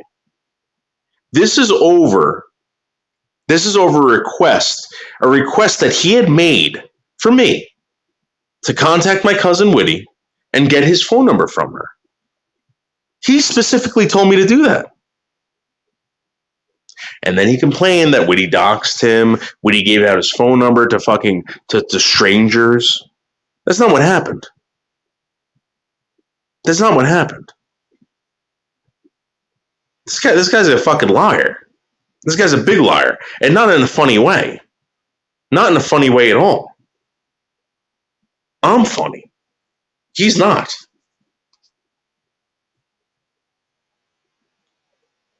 I think she's watching that true crime show, Charlotte. Why are you blocked? Because I confronted the guy about something that he told me months ago. I did everything that he said. I reached out to him several times. I left him maybe at the most 3 messages, maybe 4. I don't know.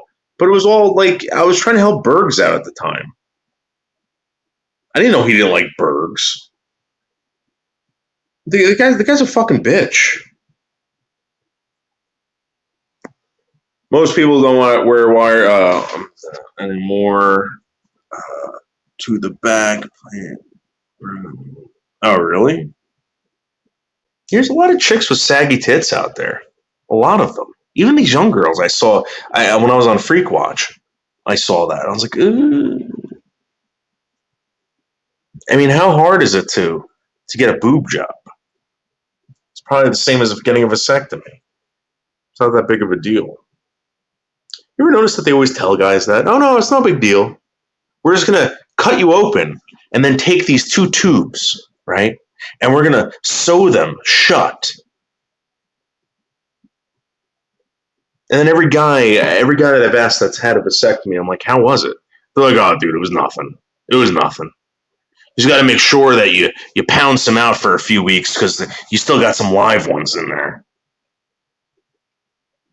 Something can't be right about that.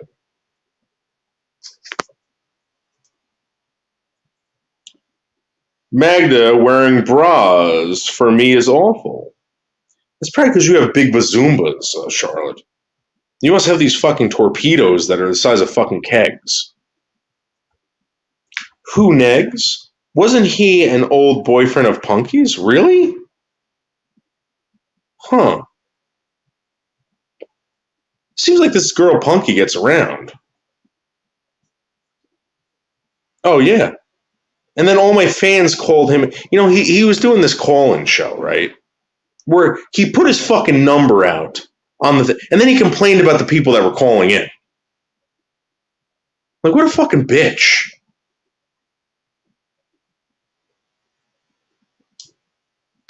He complained about the people that were calling in.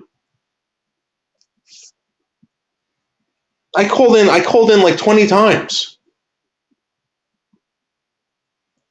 I can't keep up with the drama anymore. Charlotte, you need a break.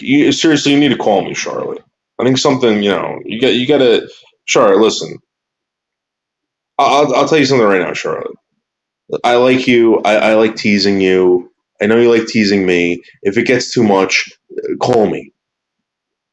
I don't know what you're feeling. I don't know what your feelings are like that day, Charlotte. I don't want to drive you over the edge. I don't want to do that. I don't want to ruin your day, Charlotte. I love you, Charlotte. It's all right. Just like I said, the other stuff is kind of you know what you're doing with that other stuff. You know some people can't handle that, Charlotte, and you do it. You know that for a fact.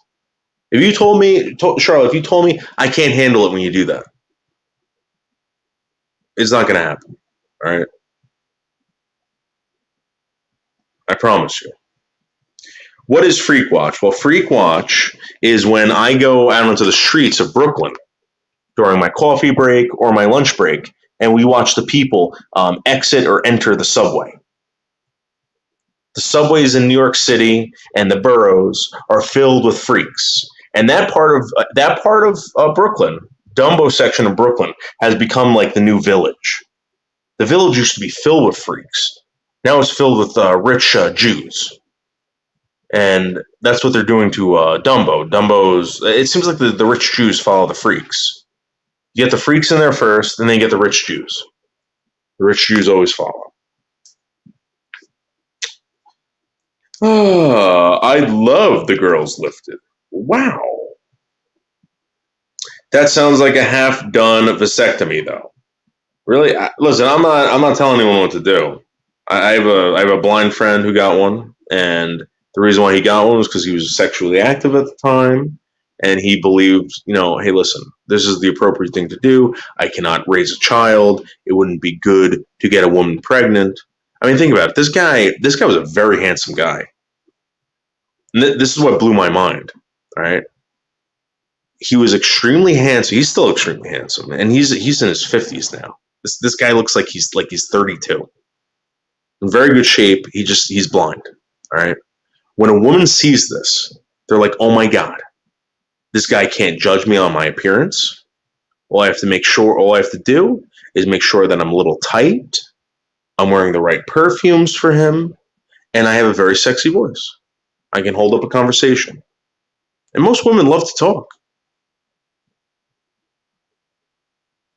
This guy is an Italian stallion, blind Italian stallion. The doctors actually ask him whenever he goes in for a physical, like, "What are you doing?" Like, what? Like, they question this guy about this. They're like, "How? Like, you're defying age, but you're blind." Punky made the rounds. I didn't know that. I didn't know that, Magda. I mean, Woody. All right, Charlotte, we get it. Show off, Charlotte. You have big kegs for tits. All right. We used to be all over that guy's channel. Punky used to be. I remember someone coming to me about Punky a while ago, and I know what she was up to. I know what Punky does.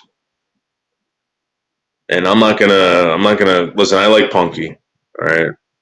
I like Punky, and she's been very nice to me. She's actually helped me out a couple times that people don't know about. Maybe even Punky doesn't even know about it. But Punky, you've helped me out a lot. I wear a bra 24/7. I like Punky. So do I. I wear it to bed to avoid sagging. Yes. Why Witty? Magda, because I never feel comfortable without a bra. Yeah, I mean, all right, so I can't imagine. You got these things hanging off your chest, right?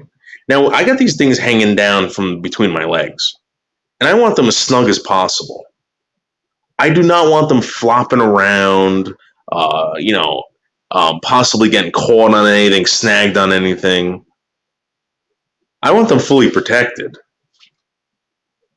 So I understand what you're saying. You must have very comfortable ones. Oh, listen, maybe these like very athletic women out there that have these very firm, tight breasts. I mean, I've seen them before. I've felt them. Maybe they feel more confident about whatever. But then you got these women with these big sloppy fucking tits, and if they get in any kind of they're in traffic, they drive over a pothole. You women all know what I'm talking about.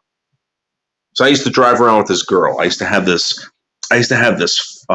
big Ford truck at one time. It was like a late 90s diesel model. And this thing was like the bounciest truck ever because we used to tow shit with it and stuff. And I would get this chick in the truck and I would go over the railroad tracks, every pothole. She'd be holding on to her breasts and it would look like she was in severe, severe, severe pain. I love not wearing a bra. to be honest.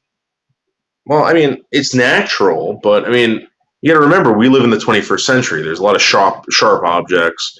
I mean, even thinking about if you were just roaming around the planet with clothes, you got to remember your boobs are coming in contact with thorns, thistles.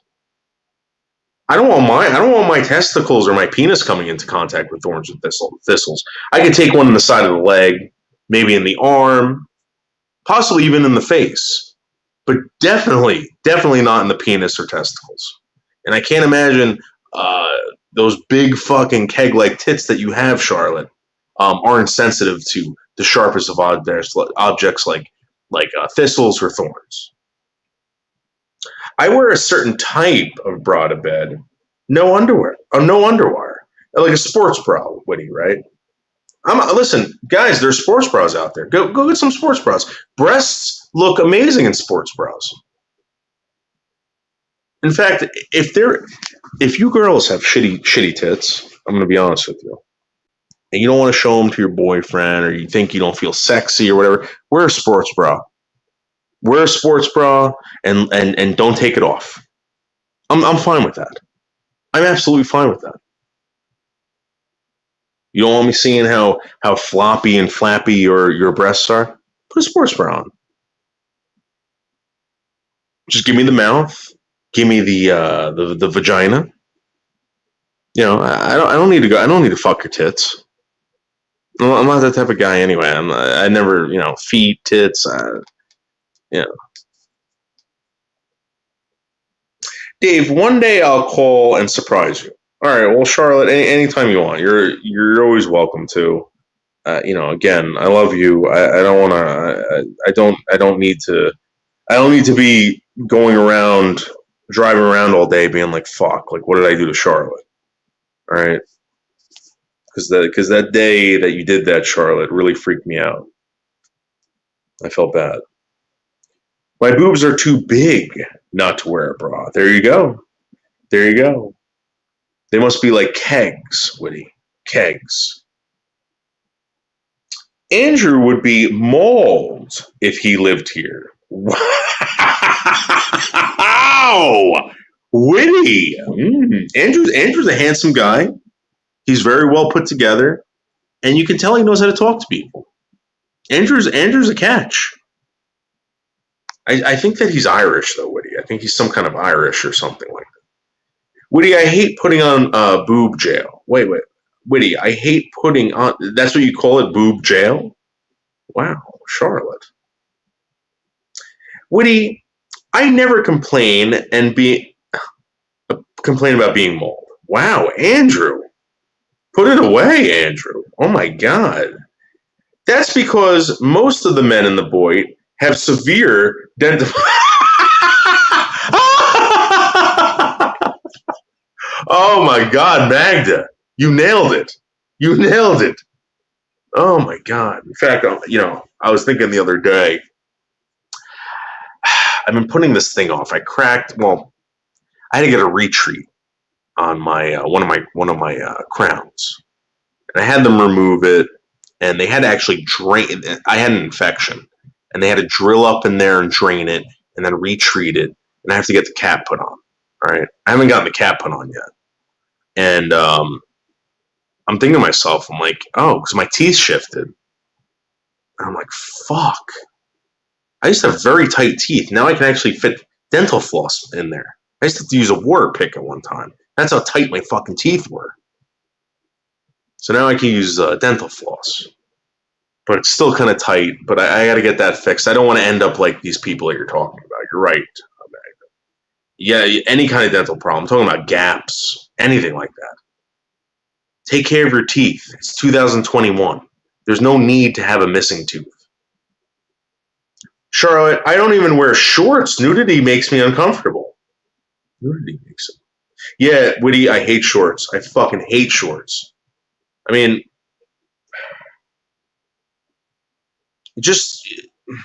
you're right, Woody. I'm the same way with that. Even the tight pants, Woody. Even the leggings. It drives me crazy. So I'm like, what are you doing? You're basically showing me everything. You might as well be naked. It's like, well, I can wear this around my kids without you, without getting arrested. Unless it's by sadists. Witty, me neither. Love, me either. Okay. Charlotte. Andrew S. You would be very popular. Oh, that's right. Absolutely. Gentleman, Andrew S. Punky is a nice person. I know. I know that, Charlotte. No one's talking bad about Punky. Remember, every time Moist F Word was accused of trolling Punky, would always come out of nowhere and say they were chatting on Discord and it couldn't be him. So this is another thing I'm talking about, Magda, with certain people. And this is why I never got into the accusations of bot or calling people botter and stuff, because you hate someone or you dislike someone, all of a sudden they become the person who's attacking you behind a troll account. You know what I mean? And Matt has become that recently. I reached out to him and I said, Matt, listen, the guy is just what he is. He's mad. And Matt actually thought it was funny, but some people don't like it. Some people don't like being involved with all this shit. She forgave me when I said some awful things. Listen, Charlotte, that you when you said that you like Punky, I know exactly why you like Punky. I had the same experience with her, Charlotte. I had the same experience with her. That's right. I'd give myself 2 black eyes if I ran. Charlotte, calm down. Charlotte, do you have those big fat nipples too?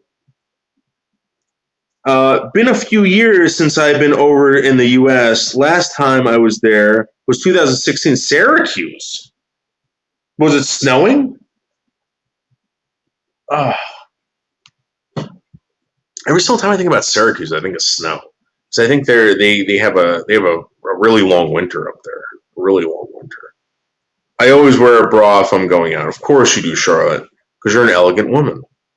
Breasts are made for breastfeeding noodles, not your pleasure. Well, no male, Magda, sees it that way. No male sees it that way. No male sees your vagina or any woman's vagina as a way to make babies. In fact, they do everything possible not to make babies. Guys will get vasectomies. They'll pull out. They'll make the girl go on birth control. They'll even punch the girl in the stomach. LOL, Magda. Andrew, run from the void. Yeah, Andrew. Yeah, I think you should. Andrew, I don't know what to tell you. I don't know what kind of person you are. You seem like a very nice guy, but I think when you get involved with these people, they're stalkers. They'll follow you around. You try to create another channel. They're always there. I'm almost at 1,000 subs again. This is amazing. This is no place for good-looking men. What? Magda? Scottish, not Irish, Magda. I drop in from time to time. It couldn't have been said better, Andrew S. Oh, yeah, that's right, because your name used to be Andrew. Yeah. All right. Well, most of the Scottish people that came from Scotland into the United States traveled the Appalachian Trail or throughout Appalachia. They were considered mentally insane, and that's why they were sent here. And they always accused the Irish of causing them mental insanity. And when the Irish started showing up to the States, the Scots were, I guess, in the Northeast at the time. They all moved down south to get away from the Irish. They're very antisocial people, the Scots. Very. Oh my God, are we having this conversation? Pete, I'm sorry, I'm so behind in the chat. I don't really know what's going on. Text me. Shar, we miss hearing you on the panels. It is good to see you online. That's right, of course. Everyone loves Charlotte, except for Matt. Thank you, Andrew. I just need a break from YouTube. Charlotte, give me a break. You don't need a break from anything. Yeah, I hear you on that. No, it was in the summer noodles. Okay, well, it's still Syracuse. I don't know why anyone lives in Syracuse unless it's for business. I'll try and be over at MMD's this week, even for a bit. Andrew is good people. Yes, we know Andrew's a good person. I mean, we don't know that, but from our experiences of Andrew, Andrew's a great guy. We love Andrew. I hope the best for Andrew and his family and everything that goes on in Andrew's life. Charlotte, I think you should hook up with Andrew and possibly suck his or put his penis in your mouth all the way down to his testicles, and just do the whole duck thing, like until he shoots a big Scottish load, hot one, down your bird-like gullet, and then spit it up all over your keg-sized tits, and give him a compliment about his endowedness or something like that. I think that's probably the best way to do it.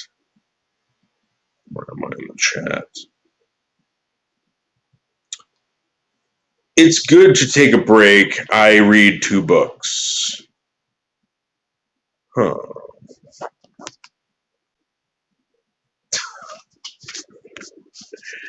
I think that here's the thing. Oral sex for women is very empowering. All right. This is what I started to realize. I was like, why would anyone want to put this in their mouth and do all this work? And so I was like, they can't enjoy it. I remember asking this woman, I was like, you don't enjoy that, right? Like, you don't get anything out of it. Like, no, it's nice to see someone like be, pleasured by this. It's fun. Like, fun. Like, yeah, think about it. You're getting someone off.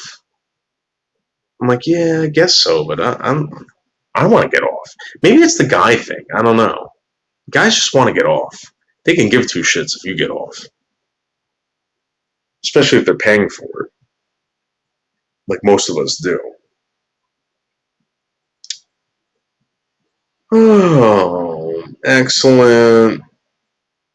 Breaking Boyd news update. Mark Terry has passed away. My source, 76% accurate, tells me it was complications from the SARS. Get out of here. Get out of here, Carlos. No fucking way. Listen, I've been hearing about this all day. Carlos, this can't be true. This cannot be true, Carlos. I don't even want to go there.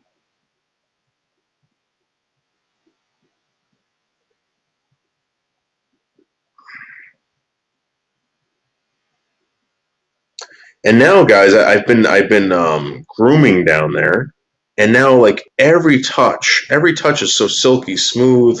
It's ready for Pete anytime she wants it. So silky smooth. A friend of mine just got diagnosed with C, and he is double. What? Oh, he got. Well, okay, so here's the thing, Charlotte. You can still get COVID, even though you have the vaccine. So this is my issue with these people that are vaccinated. Guys, just because you're vaccinated doesn't mean you can't spread this disease or this virus. Wear your mask. There's people out there that haven't been vaccinated yet. And you're running around pretending like you can do whatever you want. The whole point of this was to wear your mask and not infect other people. And now all of a sudden you get your vaccination. It's like, I don't give a fuck about anyone else. I'm just going to walk around without my mask on.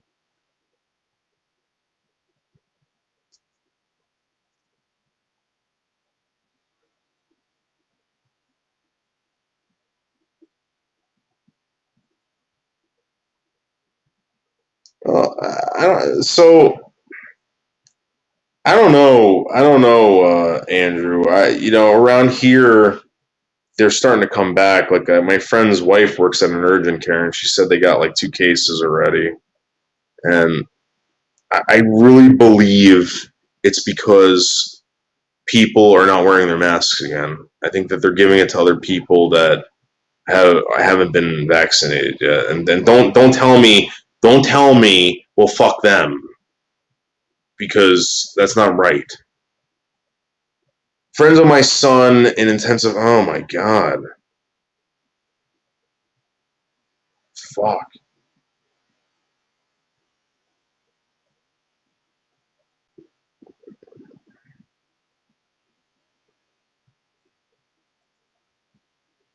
Well, exactly. They're saying the same thing about the Johnson and Johnson.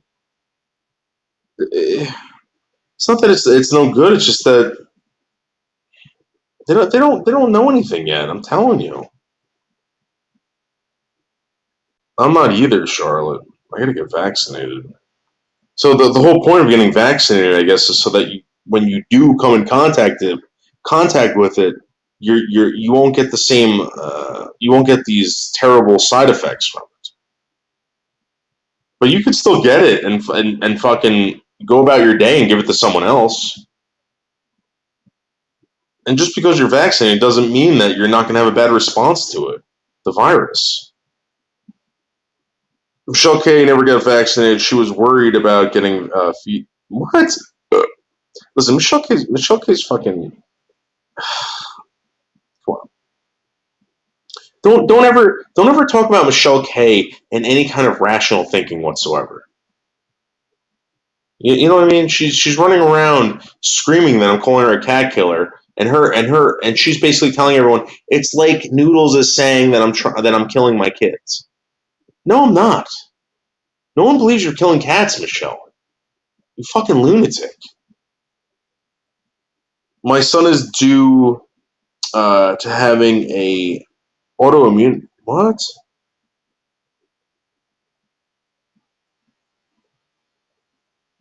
Why? What is up with everyone having autoimmune diseases now?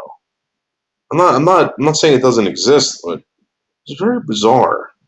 I don't remember anyone in my family ever having one, or any kid in school having one. Maybe I just wasn't paying attention. We still have to wear the masks at work if we come out behind the desk. Yeah, Andrew, I'm walking in and out of these stores now, and no one's wearing them. And the thing is, like, I haven't been vaccinated. So if I took off my mask, they don't fucking know. And then I thought about it. I was like, no, these guys are scumbags. All these people who are fucking vaccinated that are walking around without their masks on are potentially harming me.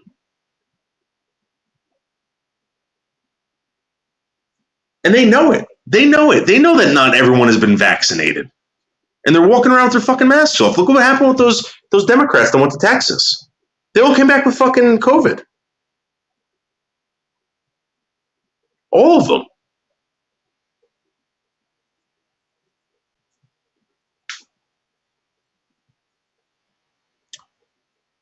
I was sick in March of last year with COVID. Huh. Michelle said the vaccine had feces.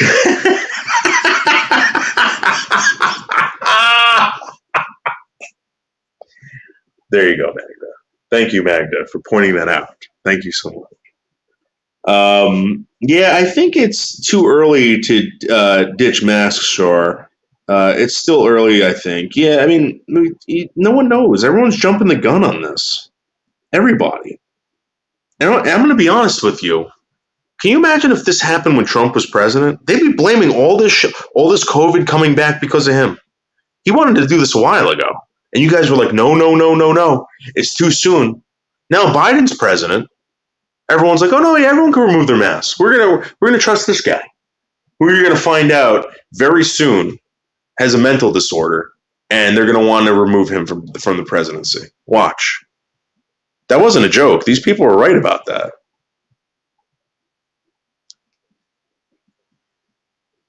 My son has clicked. colitis. It almost done. What? I don't even know what the hell that is. Ulcerative colitis.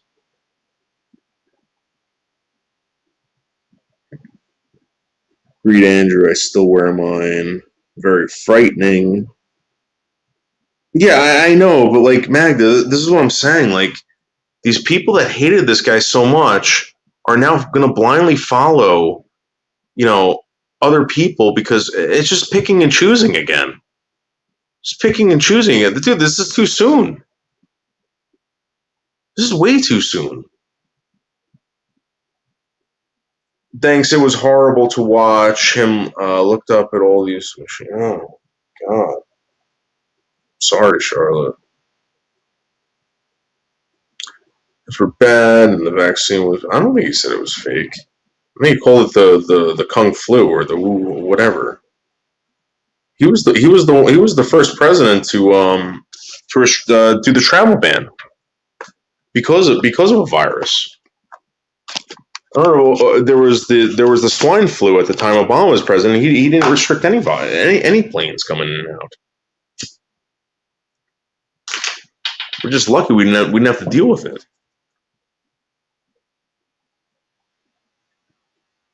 That's why I'm doing that.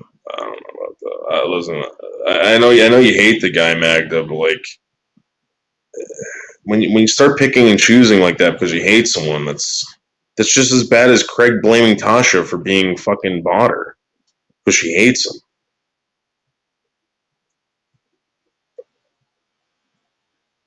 It's a disease that attacks the bowel. Oh.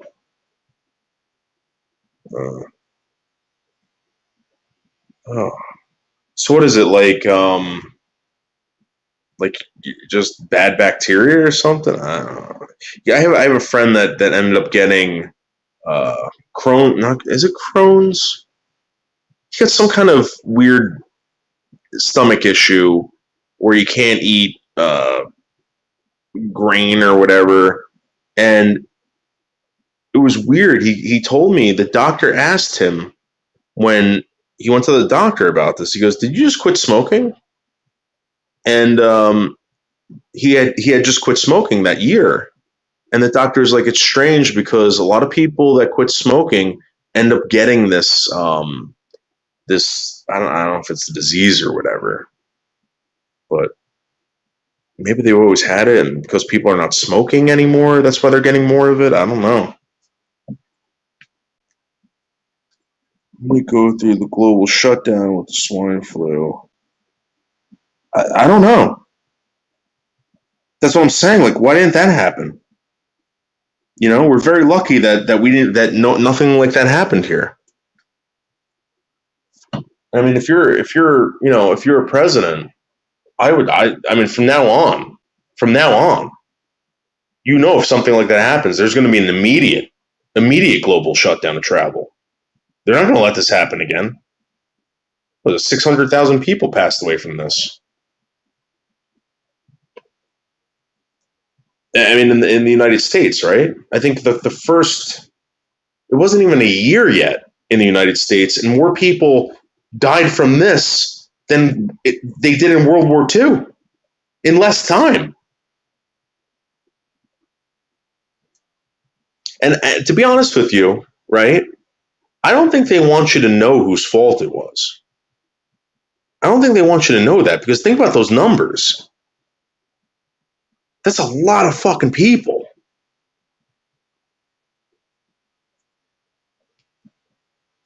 A lot of people in a short amount of time. No, listen. I don't know how. You know what? You know what freaks me out is that people hate these people. They don't even know them, and they vote for them, and they pretend like they're going to do a good thing for them. That kind of freaks me out. That's like you're a fanboy of someone, of like a fucking an athlete or something like that. This guy doesn't know you.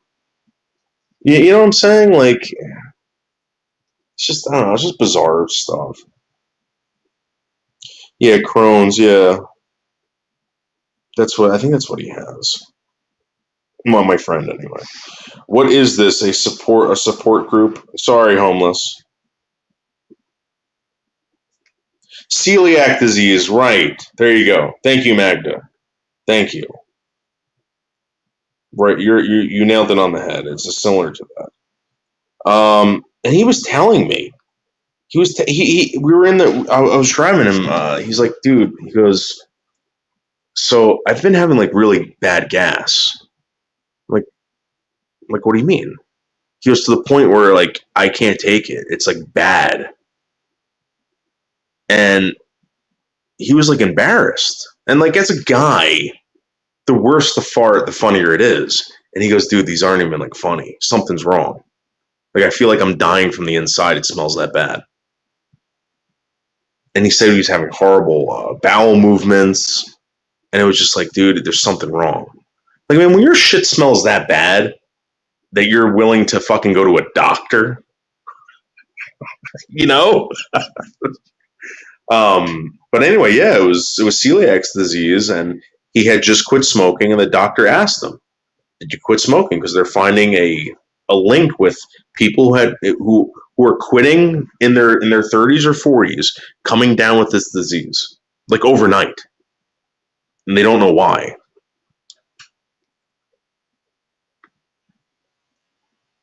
Would it suck if you were in Africa and had HIV and got Ebola and COVID at the same time? Well, you know what's funny, Carlos? You never heard about this COVID outbreak in Africa. You want to know why? This has recently come out because they're constantly on malaria medication, the same medication that Trump was trying to push before they came out with this vaccine. That's where that came from. These doctors were saying that this outbreak didn't happen in Africa like it did in the rest of these countries. And these people are living like animals in Africa.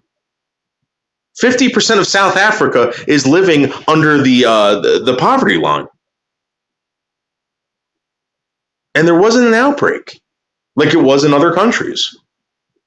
And it was because these countries that were on this malaria medication, these people that were on this fucking, you know, these kids are given this shit in schools. And a lot of them are actually they're starting to think that there might be a resistance towards HIV now out there. They're looking into this. The cure for fucking HIV and all this shit is going to come out of Africa. So these people have been swimming in it for decades. It just came out of nowhere. Yeah. Ebola would be the trick, I think, Carlos, LOL. I think it was only a matter of time before something like COVID happened. Well, yeah, everyone's been saying that. You know what's funny? There was an article written on that guy Alex Jones. And the article goes on to state that Alex Jones, you know, regardless of whatever you thought about him, the frogs being gay, turning the frogs gay, all the shit that this guy was fucking talking about 10, 15 years ago is now coming true.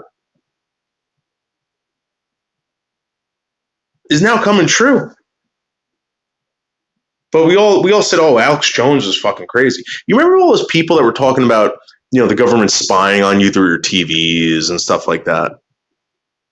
We all thought it was a joke. Until a senator or congressman told everyone, no. He goes, I put tape over my computer or my video camera because people can hack into it. Those people were considered tinfoil hat wearing fucking dopes.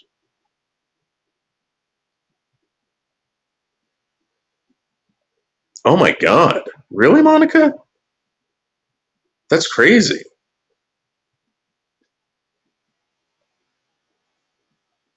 I take it for lupus.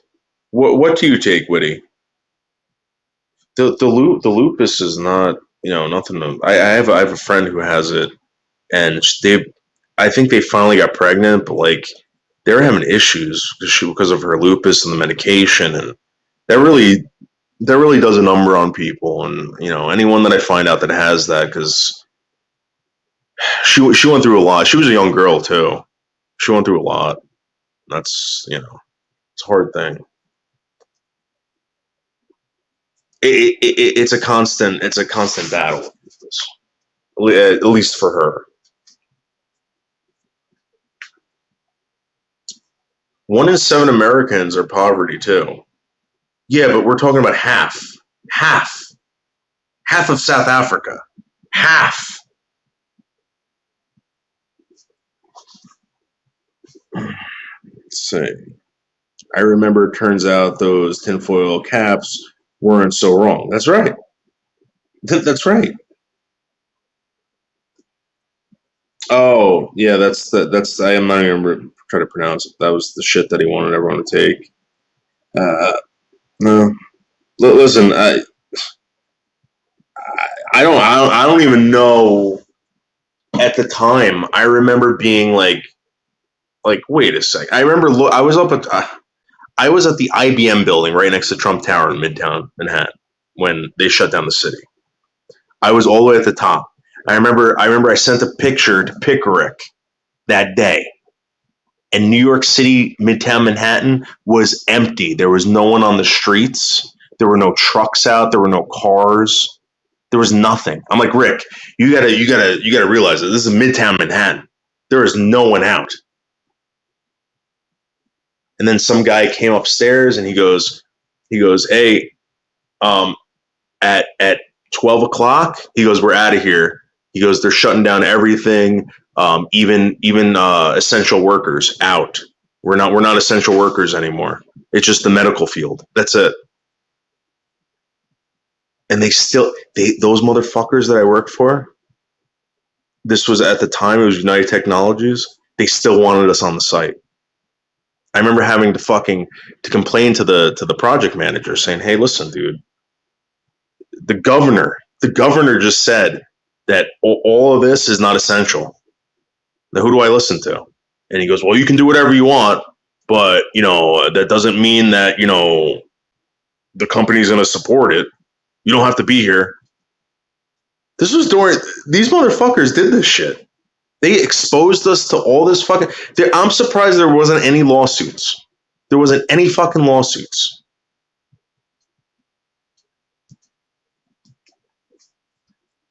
I remember they had us in NYU at the height of this shit. NYU Langone Medical at the height, right? I get a fucking phone call from my project manager or from my supervisor at the time. He goes, I just want to let you know that we were exposed today. He wouldn't tell me the guy's name, which was fucking bizarre. I'm like, wait a second. Are you telling me that I was exposed to COVID? He's like, yeah, one of the guys came up positive. And I'm like, he was in the room with us the whole time? He goes, for 8 hours. We were in the room with him for 8 hours. I'm like, okay. I'm like, well, what do we do? And he goes, well, if you were experiencing anything, I highly suggest that you go to the hospital. I mean, at the time, it was the hospital. He goes, if I hear anything else, I'll let you know. The next day, I went to the Google building. They sent me, knowing that I was exposed. This was United Technologies. Knowing that I was exposed, sent me to the Google building in Manhattan to go work alongside other. This was before the shutdown, right? So at the time, everyone who was working together were asking, hey, where were you working last? Because they wanted to know if you were at a hospital. And I said, dude, I can't lie to you, man. I was at fucking NYU Langone, and I got a call from Carl. Carl was my supervisor at the time. His name was Carl Ream. Carl Ream called up and said we were exposed. He got on the phone with his supervisor, and he said, what the fuck is this? Blah, blah. There was a big thing. Carl calls me up. He goes, I want to know exactly what you said to this guy. I said, Carl, I told him the truth. He made a big deal about it. He said, well, you can't cause panic. You can't do this. I'm like, I'm not doing that. This guy that I was working alongside of had an elderly father that he lived with. And I'm like, I can't do that to someone. I can't not tell them that. So he goes, oh, we're going to have to find another place for you to work. I'm like, Carl, I want to tell everyone that I was exposed at this hospital along with you. 2 days later, I get a furlough notice. That they were going to furlough me for 3 weeks. I get back from my furlough. Carl's not there. Carl Ream's not there. So where's Carl? Where's my supervisor? Oh, you didn't hear? He's coughing up blood out in Pennsylvania.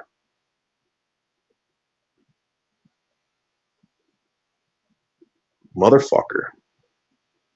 I'm surprised no one got fucking sued. No one.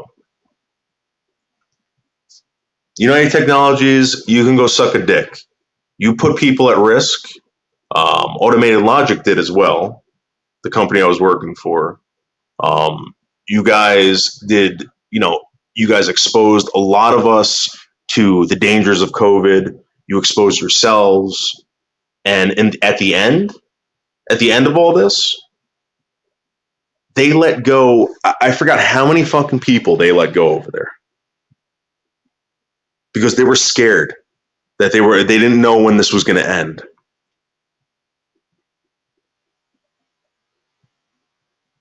About maybe 2 months, 3 months later, I get a headhunter calls me. Oh, we got a job opening in Clifton, New Jersey. I was like, oh, really? For what company? And when he told me, I said, who's the supervisor over there? So you got to be fucking kidding me. And I told them what happened. They're like, oh, they're not going to. They told me after when a company like that lays you off, they can't hire you back for another 2 years. People drop the ball. This is all I'm saying. People drop the ball over this, and there should be lawsuits. If there's ever a lawsuit against this company or against these people that I deal with, I am going to sue the ever living shit out of them.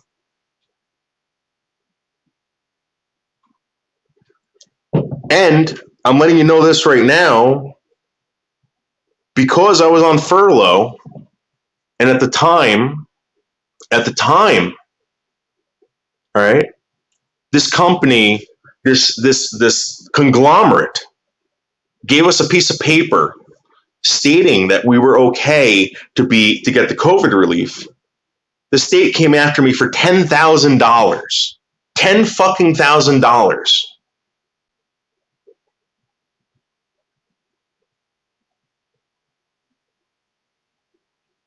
They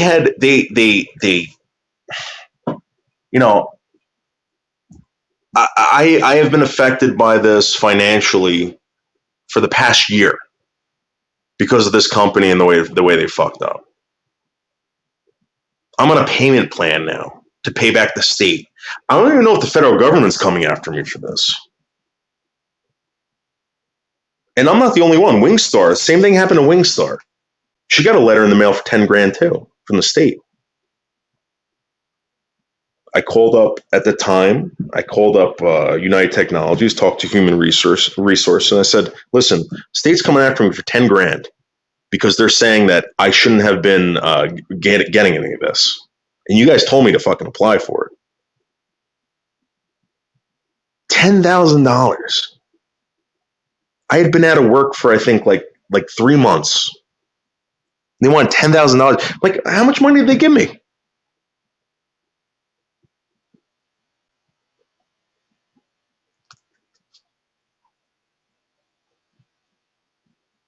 I know, Monica. I know.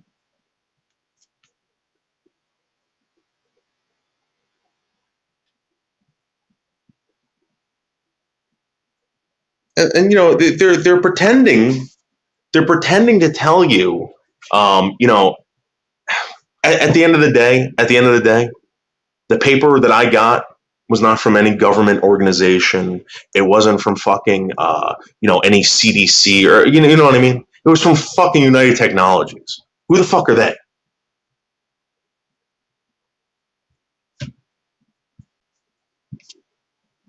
So stupid.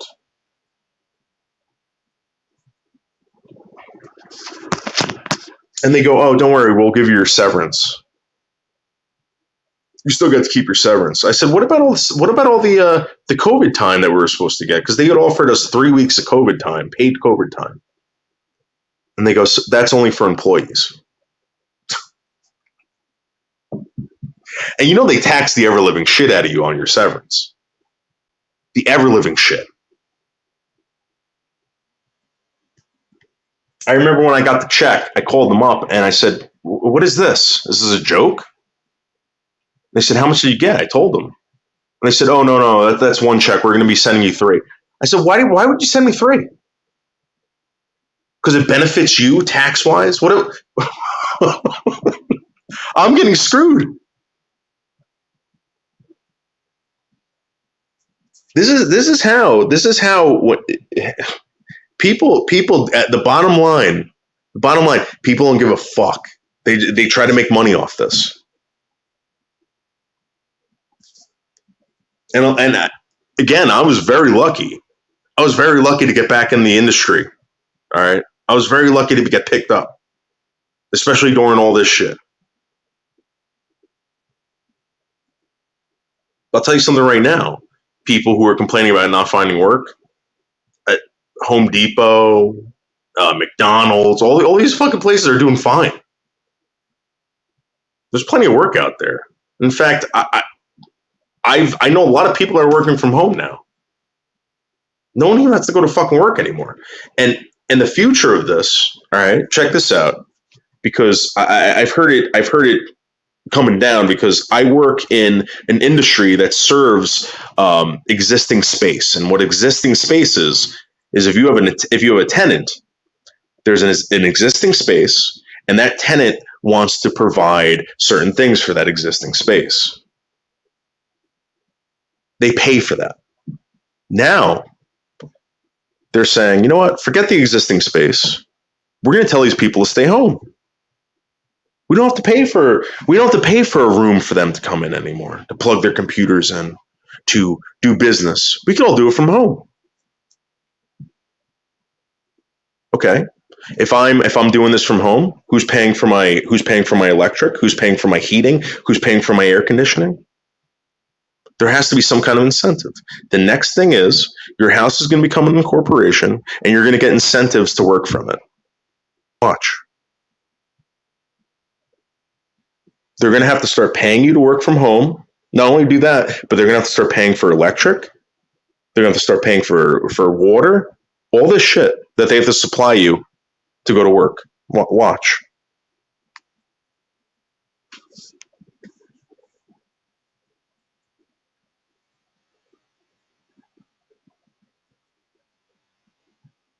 We need another stimulus check.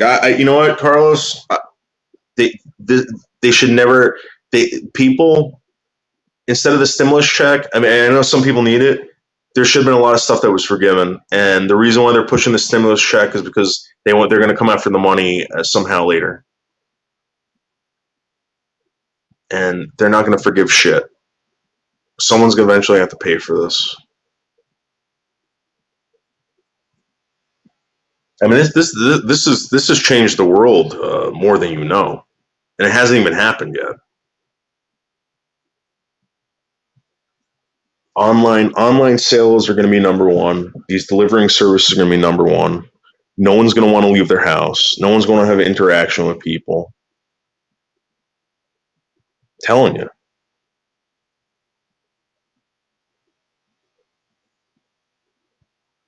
Travel is going to be a very personal thing, private thing. Before, like, people, traveled with hundreds of people on an airplane, not hundreds, but you know what I mean. Now it's going to be very, I don't know.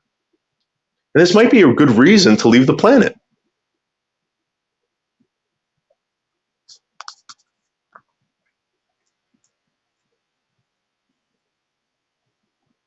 You're right, Carlos. You're right. Unemployment ends in September.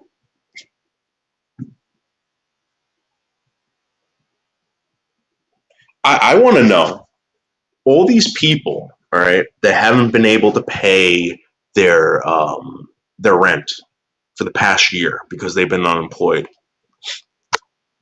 The people that own the properties, all right, the people that own the properties of these buildings, they still have to pay the bank. Now, they can't come after you, Now, there's got to be something for them, right? Like, you got to give them a break. But eventually, these banks are going to come after the money. They just can't get it yet. I just can't imagine. I just can't imagine that no, like everyone's going to be in fucking debt. Everybody. If they didn't trick you into getting a credit card before, or a mortgage or a loan, now they definitely have you. Now you're definitely enslaved to. There's one thing that freaked me out about the witnesses. Right, when I used to study with them, they would say, "Oh, a lot of people, accuse us of being anti-education," and he goes, "That they would say that's not true," and what they were against was becoming in debt to something that maybe you couldn't afford. Maybe there was a better way to do it. Maybe if you wanted that knowledge, you can get it in another way. They were just saying, "Hey, don't become in debt to something that's going to rule your life forever, or for at least the next 30 years. That might sidetrack you from things that you truly like to do."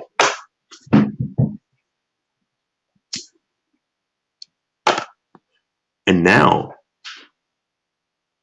along with me too. I'm in debt to the state right now for $10,000. And I'm going to be honest with you. I'm going to make them fucking work for it. I'm not going to fucking just give them money. I wrote them fucking letters in magic marker, being like, "I don't owe you this. I was on unemployment." I would make very vague fucking letters to the state. And then one day, I guess they had enough. They left me alone for a very long time. And then all of a sudden, now they're saying, "Oh, okay, well, here's a payment plan you can start doing." I can't be the only one that got this. We're just asking for $107 a month. We'll make it affordable for you. This is the state. This isn't the federal government yet. The federal government's gonna start asking for their money back. Watch.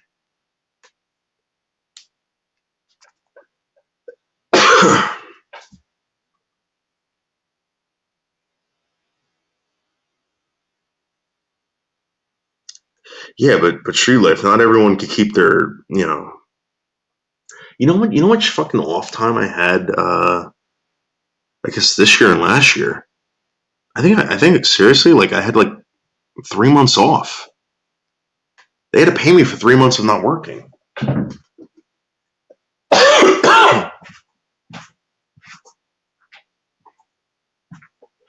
Like, I'm sure there were incentives for these companies to stay in business, but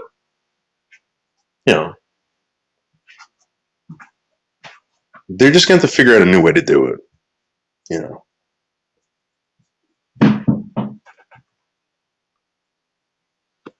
I have this card now. It's called. Let me see. This is what they want on all construction sites now.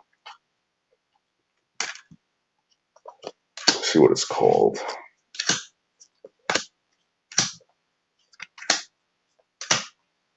I hope I still have it. Because I need this to. Okay. Hold on, guys. Check this out. Hold on. Oh.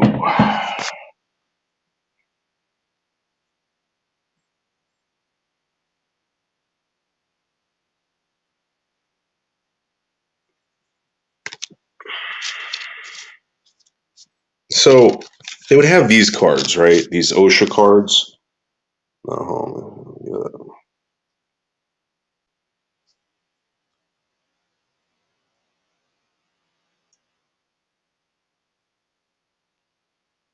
They would have these OSHA cards, right? So you complete a 30-hour course. Now they have these things. And it's basically to get into any building or whatever, you need this shit. You need this shit, and it's got to be provided to you by by a valid source or whatever. I really believe that this is going to be the future of getting around. The future.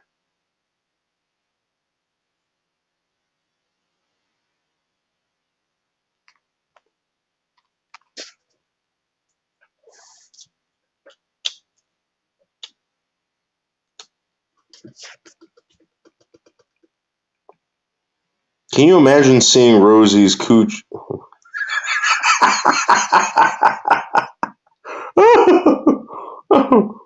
Mm, that would be funny. I still don't understand that. I mean, people think I'm picking on this person. I just don't get. I just don't get Rosie. I'm sorry. I mean, obviously, I don't get it. I mean, she's obviously succeeding at all this stuff. I don't get it. Like, I kind of feel like, and maybe she thinks the same thing. Like, are people just supporting like an oddity? I don't know. Like, I mean, I get it. Like, she's very knowledgeable and everything. I don't give a shit. But there's a lot of knowledgeable people out there. I think it's, I mean, no offense to Rosie, but why would I go to her for any kind of knowledge? It's Rosie. No. I mean, maybe Rosie knows something like that she's not telling us. Like maybe she's keeping things from people. The real secrets to success. You know what I mean? Could be wrong. And Rosie's never done anything to me. Rosie's never, whatever. It's just a bizarre,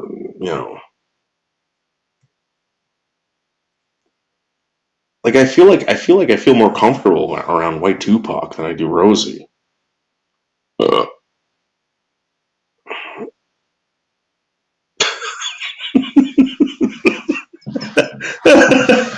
Oh, Carlos. What an amazing illustration. Yes, epic. Absolutely.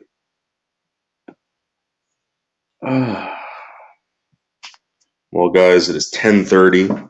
I got to be in bed. I'm surprised that Botter hasn't called me demanding me to go to bed. Hold on.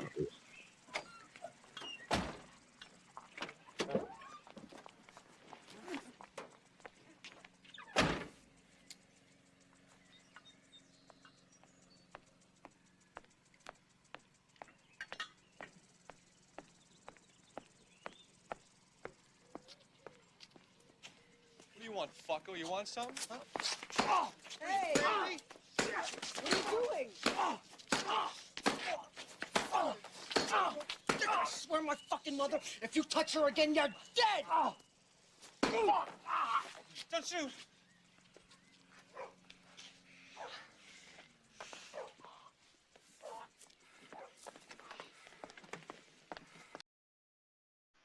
That's exactly how Craig described it to me, by the way. Exactly.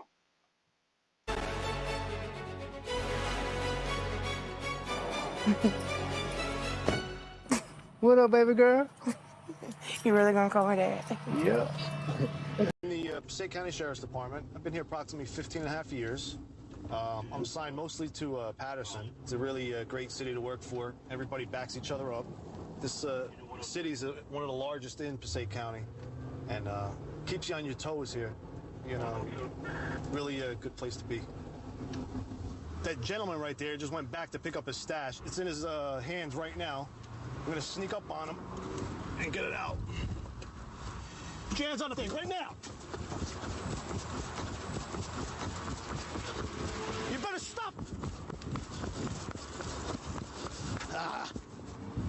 Beverly Hills at a hair salon for a year while I was out here before I was homeless. And I enjoyed doing this a lot better than I enjoyed doing that. You enjoy homelessness more than cutting hair? It's all the angry, mean, rich ladies. Oh my gosh. And this way I get some freedom. I'm my own boss. I can make my own hours, take a day off if I can when I want to, and I'm enjoying the fresh air. It gives me a chance to travel if and when I want to. I'm not attached to a mortgage or a family or any business payments right now, so I'm enjoying my freedom while I'm young enough and healthy enough to have it. Well, it's a nomadic lifestyle. Is that what you're saying? I enjoy living minimalistic. I have what I need on my back.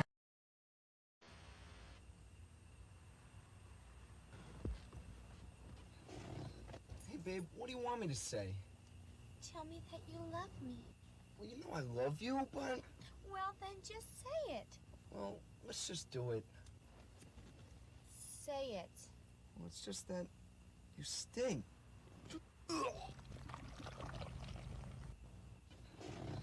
But I love you.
Yes!